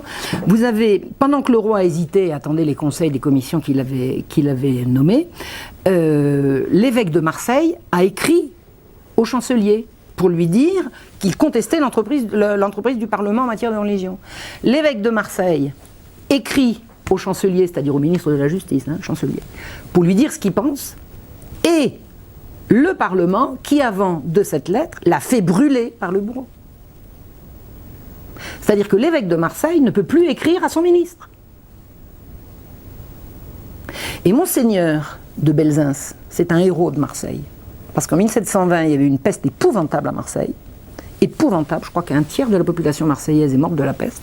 Et quand une ville est pestiférée, on la boucle. Donc plus personne ne peut sortir. Et le moyen d'échapper à la peste, c'est de se calfutrer chez soi, pour autant qu'on puisse. Et Monseigneur de Belzins a refusé. Il est resté avec la population marseillaise jusqu'au bout. Alors il n'en est pas mort, mais tout le monde n'en est pas mort. Et quand on lui avait dit de se mettre à l'abri, il avait dit « À Dieu ne plaise que j'abandonne une population dont je suis obligé d'être le père. Je lui dois mes soins et ma vie puisque je suis son pasteur. » C'est-à-dire que Monseigneur de Belzins était lui aussi un saint homme et que le Parlement estimait qu'il n'avait pas le droit d'écrire une lettre à un ministre. Il y a encore la mémoire est encore vive de Monseigneur de Belzins, de tous les bienfaits qu'il a fait. Parce qu'une ville frappée par la peste, c'est vraiment l'épouvante. Et ça a duré, je crois, 18 mois depuis le début jusqu'à la fin ultime. Et il y a un cours Belzins à Marseille, il y a une statue de Monseigneur de Belzins à Marseille. Monseigneur de Belzins, c'est une personnalité qui est restée très très aimée dans Marseille. Donc à Paris, alors on peut plus faire des sermons, on peut plus écrire au roi ou au ministre. Et à Paris, les curés sont pris entre le marteau et l'enclume. Ils osent même plus aller donner les sacrements. Ils ont peur qu'on les poursuive. Donc un prêtre qui est décrété, il perd son gagne-pain. S'il perd son gagne-pain, c'est la misère. C'est la misère. Il n'a plus qu'à aller mendier. Qui est-ce qui va le payer? C'est un métier, prêtre, d'accord? C'est avec ça qu'ils vivent. Ils n'ont pas d'autre métier. Donc ils supplient les mourants récalcitrants de dire qu'ils acceptent la bulle. Et les mourants s'amusent. Les mourants jansénistes s'amusent à dire « Ah ben non, moi je veux pas, donnez-moi c'est sadique, enfin bon. Et tout le monde sait que tout janséniste qui veut se faire discrètement administrer par des ecclésiastiques amis peut le faire. C'est-à-dire que les refus de sacrement, c'est vraiment organisé pour embêter les ecclésiastiques. Le Parlement convoque l'archevêque et lui ordonne d'administrer, faute de quoi on saisira son temporel, c'est-à-dire tous ses biens, tous ses meubles. Et il se charge de convoquer les pairs de France pour le juger, bis repetita. Toute la nuit, les soutiens défilent chez l'archevêque, on lui donne de l'argent, il refuse. Il dit, mais on est avec vous, il dit, ben, c'est Sa Majesté qui dirige le royaume jusqu'à présent, donc c'est lui qui décidera. Le 15 décembre 1752, le Parlement lance une procédure contre l'archevêque. L'archevêque va être arrêté. Et le roi, in extremis, interdit la procédure, et ça s'arrête. Mais s'ils n'étaient pas allés assez vite, on envoyait les huissiers chez l'archevêque. Qu'est-ce que c'est que ces querelles ? Il ne s'agit pas de savoir s'il s'agit de sacrement ou de dogme, il s'agit de savoir qui commande. En matière d'église, en matière de religion, l'église n'a pas l'autorité à laquelle elle prétend, et le roi non plus. Ce sont les juges qui font la pluie et le beau temps. Or, le roi est absolu. Tout le monde reconnaît l'autorité du roi. Alors, il y a ceux qui la reconnaissent et qui la respectent, et il y a ceux qui prétendent la reconnaître et qui ne la respectent pas. Et le Parlement janséniste est de cela. Et toutes les querelles ecclésiastiques, pendant tout le siècle, ça aura été ça. Je vous la fais court, je pourrais vous faire 10 heures de tout ce qu'ils ont raconté. Mais je vais vous expliquer, à partir de 1753, accélération dans tout le royaume. À Orléans, l'évêque est condamné à 6000 livres d'amende et ils lui enjoignent de faire cesser dans l'heure, et quand ils disent dans l'heure, ils regardent leur montre, le scandale d'un refus de sacrement à peine de sanctions plus sévères. Or, cet évêque est gâteux, il est complètement retombé en enfance, il n'est même pas capable de comprendre ce qu'on lui dit. Mais il est entendu et il est jugé. À Troyes, le tribunal procède contre un curé et fait saisir ses meubles qui sont vendus sur le champ à la porte de sa maison. Vous ne voulez pas administrer ? On prend, on saisit, on vend et le curé n'a plus rien. La province rejoint la capitale. Toulouse, Rouen puis Aix-en-Provence poursuivent à leur tour non seulement pour des refus de sacrement mais également pour des sermons. Un jésuite toulousain est interdit d'enseigner, il n'aura plus le droit d'être professeur, pour avoir prêché contre les appels comme d'abus. Il a dit, en chair, les appels comme d'abus sont un abus, hop, on le vire, on lui retire son métier d'enseignant. À Rouen, le Parlement condamne l'évêque d'Évreux à 6000 livres d'amende pour avoir couvert un refus de sacrement. Alors comment ça s'organise un refus de sacrement ? Il y a un truc qui est raconté très très en détail à propos d'une demoiselle Lallemand, une lingère, c'est-à-dire une femme de très très modeste extraction, qui meurt d'un cancer du sein. Bon, elle a été convulsionnaire, c'est parce qu'elle a été convulsionnaire qu'on connaît l'histoire. Donc elle est d'une famille de convulsionnaires, ça veut dire qu'elle s'est fait fouetter, battre, torturer et tout, par des messieurs debout autour, et elle allongée sur un truc, c'est d'un sordide, c'est vraiment absolument abominable. Enfin, toujours est-il que cette dame meurt d'un cancer du sein, et on appelle le curé du coin, qui s'appelle le père Anselme, pour l'administrer. Bon, elle va mourir, elle a besoin des derniers sacrements. Le curé, le père Anselme, arrive et lui demande si elle s'est confessée et à qui. Mais il ne voudrait pas les... D'accord, hein, il y a une logique. Vous voulez obtenir les derniers sacrements, est-ce que vous avez fait la paix avec le bon Dieu ? Oui, non, bon. Et elle refuse de répondre. Elle pourrait dire oui ou non. Elle refuse de répondre, elle dit « je veux les derniers sacrements ». Alors le prêtre lui dit « mais écoutez, est-ce que vous vous êtes confessé ? Ça ne me regarde pas. J'exige les derniers sacrements. Vous savez, c'est la distribution automatique, quoi. Vous avez bien le droit d'avoir les derniers sacrements. Ça vous rappelle quelque chose ? Donc, autour du lit, vous avez les frères de la dame, les adeptes et tout, puis ils sont aux aguets, là, ils sont prêts à frapper. Alors, administrera pas. Alors, le père Anselme, il est pas tranquille, hein, parce que ça fait quand même des mois que ça dure. Il dit, mais vous avez bien un oncle qui est curé, là ? Oui. Ah bah attendez, vous savez ce qu'on va faire ? On va aller chercher le tonton. C'est un bon prêtre, il va vous administrer, puis après, voilà, il dit, bon, il va se décharger sur l'oncle, et il va le chercher, et comment ils font ? Est-ce qu'ils sont allés voir le prêtre ? Non. Donc là, ils sont tous d'accord, ils vont chercher le tonton qui est curé, le père Anselme s'en va, l'oncle accourt, et il dit, voilà, je vais, moi, confesser ma nièce, voilà. Alors, vous pouvez sortir ? Non. Bah, attendez, je ne veux pas confesser. Ah non. Bah, vous sortez ? Non. Bah, alors je ne peux pas confesser. Bon, bah voilà. Donc on rappelle le père Anselme. Et on le somme d'administrer. Il dit, mais elle a été confessée ? Ah ben ça ne vous regarde pas. Il dit, non mais attendez, là on va où ? Alors il dit, bon bah écoutez, j'ai compris. Moi je vais la confesser. D'accord ? Alors vous sortez ? Non. Ben vous sortez, non. Ben alors je ne peux pas la confesser, donc vous refusez, oui, bon ben ça y est, c'est parti, c'est ça un refus de sacrement. Le malheureux père Anselme, pour se couvrir, il a écrit une lettre, écoutez bien, vous savez, c'est fou, c'est des affaires de conscience. Les gens, quand on ne croit pas à ça, on croit que c'est des singeries, mais quand on y croit, c'est grave. Il dit, n'ayant aucune connaissance que la demoiselle Lallemand ait été confessée par un prêtre approuvé, je ne peux l'administrer tant qu'elle persistera dans le refus qu'elle fait de me faire connaître son confesseur, que suivant les lois du diocèse et les expressions de mes pouvoirs, aurait dû se présenter devant moi et demander mon agrément. Quand quelqu'un est mourant, le confesseur habituel se fait connaître. Or, celui-là ne s'est pas fait connaître. Et en cela, je suis les lumières de ma conscience et les ordres réitérés de l'archevêque. Je me suis présenté plusieurs fois pour voir et parler à la malade en particulier, et n'ai pu avoir cette liberté. On n'a jamais voulu le laisser seul avec la pénitente. On ne fait pas une confession publique. C'est pas comme ça que ça se passe. Fait en la chambre de la demoiselle Lallemand, en présence de messieurs Lallemand frères, ce 28 novembre 1754, à 10h du matin, signé Anselme. Et ben voilà, on le tient, ça y est, on va pouvoir l'arrêter. Il a refusé de donner un sacrement. Et immédiatement, le Parlement décrète de prise de corps le prêtre, les deux vicaires, de la paroisse et l'archevêque, pour refus de sacrement. C'est comme ça que ça s'organise. C'est ça la tyrannie. Des ordres sont lancés pour arrêter tout le monde. Des ordres sont lancés pour arrêter l'archevêque. Il va voir le roi qui lui demande « Allez, vous pourriez pas être un peu moins entêté ?» Il dit « Non. Non, je ne peux pas. Ma conscience ne me permet aucun accommodement. » Il est évident que si l'archevêque plie là-dessus, ben on renonce. On renonce à l'Église, on renonce à la religion. On va laisser des prêtres qui s'amusent à torturer des filles dans des coins sombres le soin de diriger les sacrements, la religion, le bien, le mal dans le royaume. Ça va pas. L'archevêque, il dit non, je refuse. Il rentre à Paris et il s'attend au pire, et il a raison. Le 3 décembre, l'archevêque reçoit une lettre du roi qui lui intime l'ordre de quitter Paris sur le champ et de se rendre à sa résidence de Conflans. En fait, le roi l'exile. Et il a eu raison de l'exiler, parce que c'était le seul moyen d'empêcher son arrestation. Ils auraient envoyé les archers pour l'arrêter. Pour l'affaire, vous avez vu comment c'était manigancé ? Finalement, il faut absolument administrer. Alors, il n'y a plus d'archevêque à Paris, puisqu'il est parti à Conflans. C'est pas très loin, Conflans, hein, mais enfin, c'est pas Paris. Hein, il n'est plus à l'archevêché. L'archevêché est vide. Hein. L'archevêché, c'est juste à côté de la cathédrale, hein, c'est à côté de Notre-Dame. Donc, les juges cherchent un prêtre. Ils en trouvent un qui est interdit. Je suppose qu'il a fait. Enfin, il a plus le droit d'administrer pour tout un tas de raisons. Vous savez, les juges, il y avait des tas de raisons de les empêcher d'administrer. C'était pas que des questions de jansénisme. Hein, ceux qui avaient fait des malversations, qui s'étaient mal comportés et tout,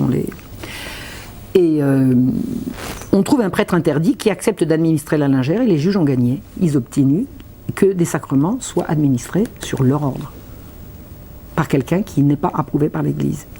L'archevêque est en exil. Il essaye d'écrire à ses ouailles et personne ne veut imprimer son mandement. Il n'y a pas un imprimeur qui accepte d'imprimer un mandement de l'archevêque de Paris. À Nantes, l'évêque a été obligé de vendre tous ses meubles pour pouvoir payer l'amende que le Parlement vient de lui infliger. Les paroissiens viennent reporter l'argent à l'évêque qui refuse. L'évêque n'a plus rien à Nantes. On leur donne, quand les juges décident d'une amende, c'est de telle sorte que ça couvre la totalité des avoirs de celui qui poursuit. À Troyes, l'évêque, qui s'appelle Monseigneur Poncé de la Rivière, se verra saisir et vendre tous ses meubles devant sa porte en 24 heures. Pareil, pour un refus de sacrement. Il n'a plus rien. Le public a vu l'ensemble des biens de l'archevêque partir à l'encan devant sa porte pour 12 000 livres qui vont payer l'amende et les frais. Il est ruiné, il n'a plus rien. Pour d'autres affaires, messieurs vont à Conflans donner leurs ordres à Monseigneur de Beaumont, qui les reçoit, qui leur dit au revoir messieurs, et qui ne veut pas les entendre. Et il circule un poème qui date pas de cette époque, mais qui a été ressorti pour l'occasion, et qui dit « Quel spectacle, grand Dieu, quel étrange chaos, l'autel est aujourd'hui soumise aux tribunaux, la fougueuse hérésie en perruque carrée foule aux pieds des pasteurs l'autorité sacrée. » C'est-à-dire que c'est pas nouveau que les juges ont la prétention de tyranniser l'Église et d'expliquer que ce sont eux qui ont raison et qui doivent commander. Le roi tente en vain de fléchir Monseigneur de Beaumont. Les affaires religieuses sont les affaires de l'Église et non des juges, et on le dit, et on le répète, et on le sérine, et les juges n'ont pas à s'en mêler. La magistrature n'a pas à s'immiscer dans ce qui ne la regarde pas et qui le regarde lui. Le roi essaye de fléchir l'archevêque. L'archevêque dit non. Non, Majesté, je ne veux pas revenir sur ce que je viens de vous dire. Je refuse de plier. Le roi l'envoie en exil encore plus loin. Donc, l'archevêque de Paris n'est plus sur le diocèse de Paris. Et on l'a envoyé à Lagny. Et pendant ce temps-là, l'archevêque de Paris, il était censé siéger à l'hôpital général. Et c'est parce qu'il siégeait à l'hôpital général que les juges l'avaient très très mal pris. Parce que, je vous dis, il y avait des tas de malversations à l'hôpital général. Et si l'archevêque venait mettre son nez là-dedans, il risquait d'y avoir des abus de dénoncer. Mais écoutez, ils ont gagné en 3 ans de temps. L'archevêque est même plus sur son diocèse. Et les malversations peuvent reprendre comme devant à l'hôpital général. Et en matière de malversation, si vous lisez la Marche Rouge, vous verrez qu'il y avait en fait un gros trafic d'enfants, qu'il y avait des grosses affaires de pédophilie, et que sans le regard extérieur de l'Église, on pouvait faire ce qu'on voulait, mais avec, c'était pas possible. Je n'ai jamais su si l'archevêque de Paris avait eu vent des affaires de mœurs à l'hôpital général, mais moi je les ai mises à jour. Hein. Et éloigner l'archevêque de Paris de la capitale, c'est ne plus avoir d'autorité et d'œil extérieur pour voir toutes les atrocités qui s'y commettent. Mais ça, c'est dans la Marche Rouge. Vous n'en avez pas pris des livres? Si. Bon, je vous montrerai ça tout à l'heure. Alors la suite de ça, il n'y a plus d'archevêque à Paris. Le 18 mars 1755, le Parlement abolit purement et simplement la bulle Unigenitus par la procédure de l'appel comme la bulle. Voilà. La bulle Unigenitus qui a été enregistrée 1 fois, 2 fois, 3 fois, qui a été dite faite loi de l'Église, loi de l'État, loi du royaume, elle est abolie par les juges. L'Assemblée du clergé, qui a lieu tous les 2 ans, je crois, reprend ses délibérations et dit « Unigenitus est un article dogmatique irréfragable de l'Église. Il y a péché grave à ne pas y obéir. Ceux qui y sont réfractaires publiquement peuvent être privés des sacrements. En cas de doute, les ministres doivent consulter leur évêque. Les ministres, c'est-à-dire les prêtres, leur évêque. C'est à l'Église de décider. Ceux qui se retourneraient vers la puissance séculière pour en décider pécheraient gravement. Et les juges s'en fichent. Et ils continueront. Et ils vont continuer de tyranniser les ecclésiastiques jusqu'à la Révolution française. En 1763, c'est-à-dire dans la foulée de ces affaires-là, ils vont réussir à obtenir l'interdiction des jésuites sur le territoire national. Les jésuites vont être chassés. On va leur prendre toutes leurs écoles, on va les chasser de leurs institutions. Les jésuites faisaient un remarquable travail d'enseignement du secondaire.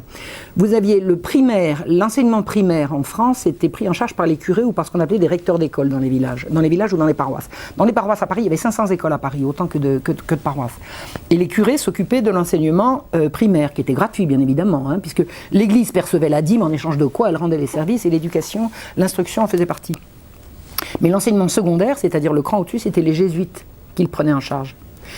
Et on a fermé tous les collèges de jésuites, tous. C'est-à-dire qu'on ne les a pas fermés, on a chassé les jésuites, on a chassé les professeurs.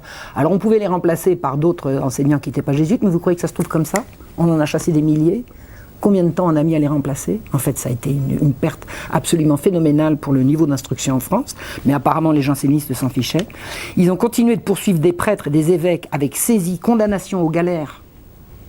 Les prêtres étaient en fuite pour pas ramer sur les galères. Ils prenaient la fuite, ils laissaient tout derrière eux. Quelquefois, il y en a qui sont partis s'enfuir à l'étranger pour des sermons ou des prêches. Ça a été la terreur jusqu'à la Révolution. Le roi a été bafoué jusqu'au bout, le pape n'était pas entendu et le Parlement se mettait en grève dès que le roi exigeait d'être obéi. Il y a eu un point d'arrêt de quelques mois au milieu de toute cette affaire, ça a été l'attentat de Damiens. Au milieu de toute cette affaire, après une 8e grève, parce que quand le roi obligeait le Parlement à obéir, il se mettait en grève.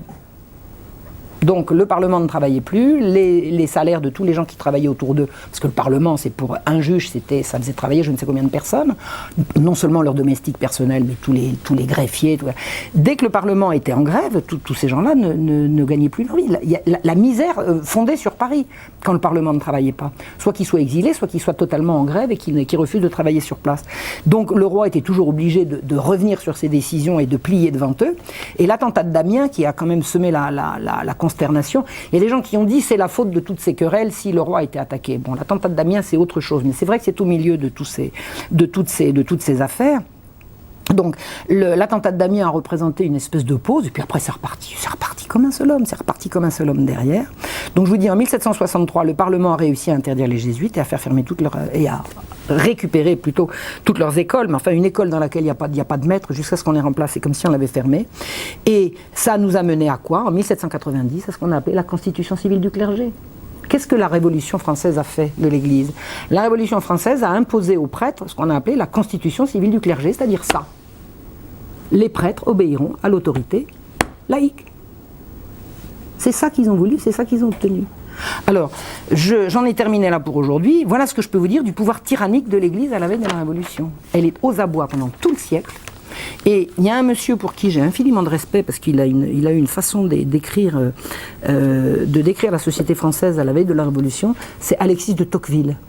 Alexis de Tocqueville a raconté ce qu'était la société française à la veille de la Révolution, et il dit, à propos de l'Église, qu'il a commencé sa recherche plein de prévention contre les prélats, et qu'il l'a terminé plein de respect, disant que l'Église de France, à la veille de la Révolution, était à son maximum, je n'ai pas la formule exacte, remplie de son devoir, du bien commun, et c'était une église absolument remarquable. Et voilà la façon dont elle a été traitée.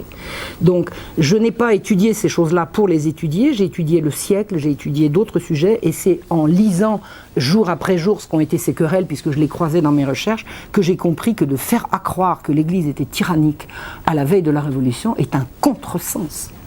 C'est un contresens. L'Église était aux abois, elle était tyrannisée, elle a été martyrisée de la façon que je vous ai dite. Et j'ai lu des tas de choses. Là. Grosso modo, les deux sources majeures que j'ai pour vous raconter ça, c'est le journal de Barbier et le livre de Catherine Maire sur le jansénisme. Mais j'ai lu infiniment d'autres livres. J'ai lu des journaux de l'époque, le journal d'Argenson, le journal de d'Argenson, le journal du duc de Luynes, le journal du prince de Croÿ. Tout ça, c'est absolument avéré. Il n'y a pas de... Il y a rien à... C'est pas sujet à caution ce que je viens de vous raconter. Ce qu'il y a, c'est que les historiens le savent, mais le public ne le sait pas. On raconte vraiment des cracks sur ce qu'a été l'Ancien Régime, et faire passer l'Église pour tyrannique, c'est ignorer toutes ces choses-là, c'est-à-dire ignorer ce qui s'est passé. Voilà. Voilà ce que je voulais vous dire sur la guerre des juges contre l'Église, que j'aurais pu intituler comment j'avais dit la tyrannie de l'Église, encore un mythe, c'est ça? Non, le pouvoir tyrannique de l'Église, encore un mythe. Ben, c'est un mythe qui s'est effondré pour moi, comme beaucoup d'autres mythes. Et j'ai compris, en étudiant ça, ce qu'a été la constitution civile du clergé. Au début de la Révolution, on a prétendu imposer à la France que ces curés seraient soumis aux laïcs. Et ce qu'on a appelé un prêtre réfractaire, les prêtres réfractaires, ce sont les prêtres qui ont dit non. Comme faisaient ceux qui obéissaient à leur évêque, non. L'autorité supérieure des prêtres, c'est l'Église. Ça ne peut pas être un juge, ça ne peut pas être un laïc, ça ne peut pas être un député, ça ne peut pas être un bourgeois. Ça ne peut être que quelqu'un de consacré. Voilà ce que je voulais vous dire. Si vous voulez me poser des questions, ce sera très volontiers que j'essaierai d'y répondre si je peux. Voilà.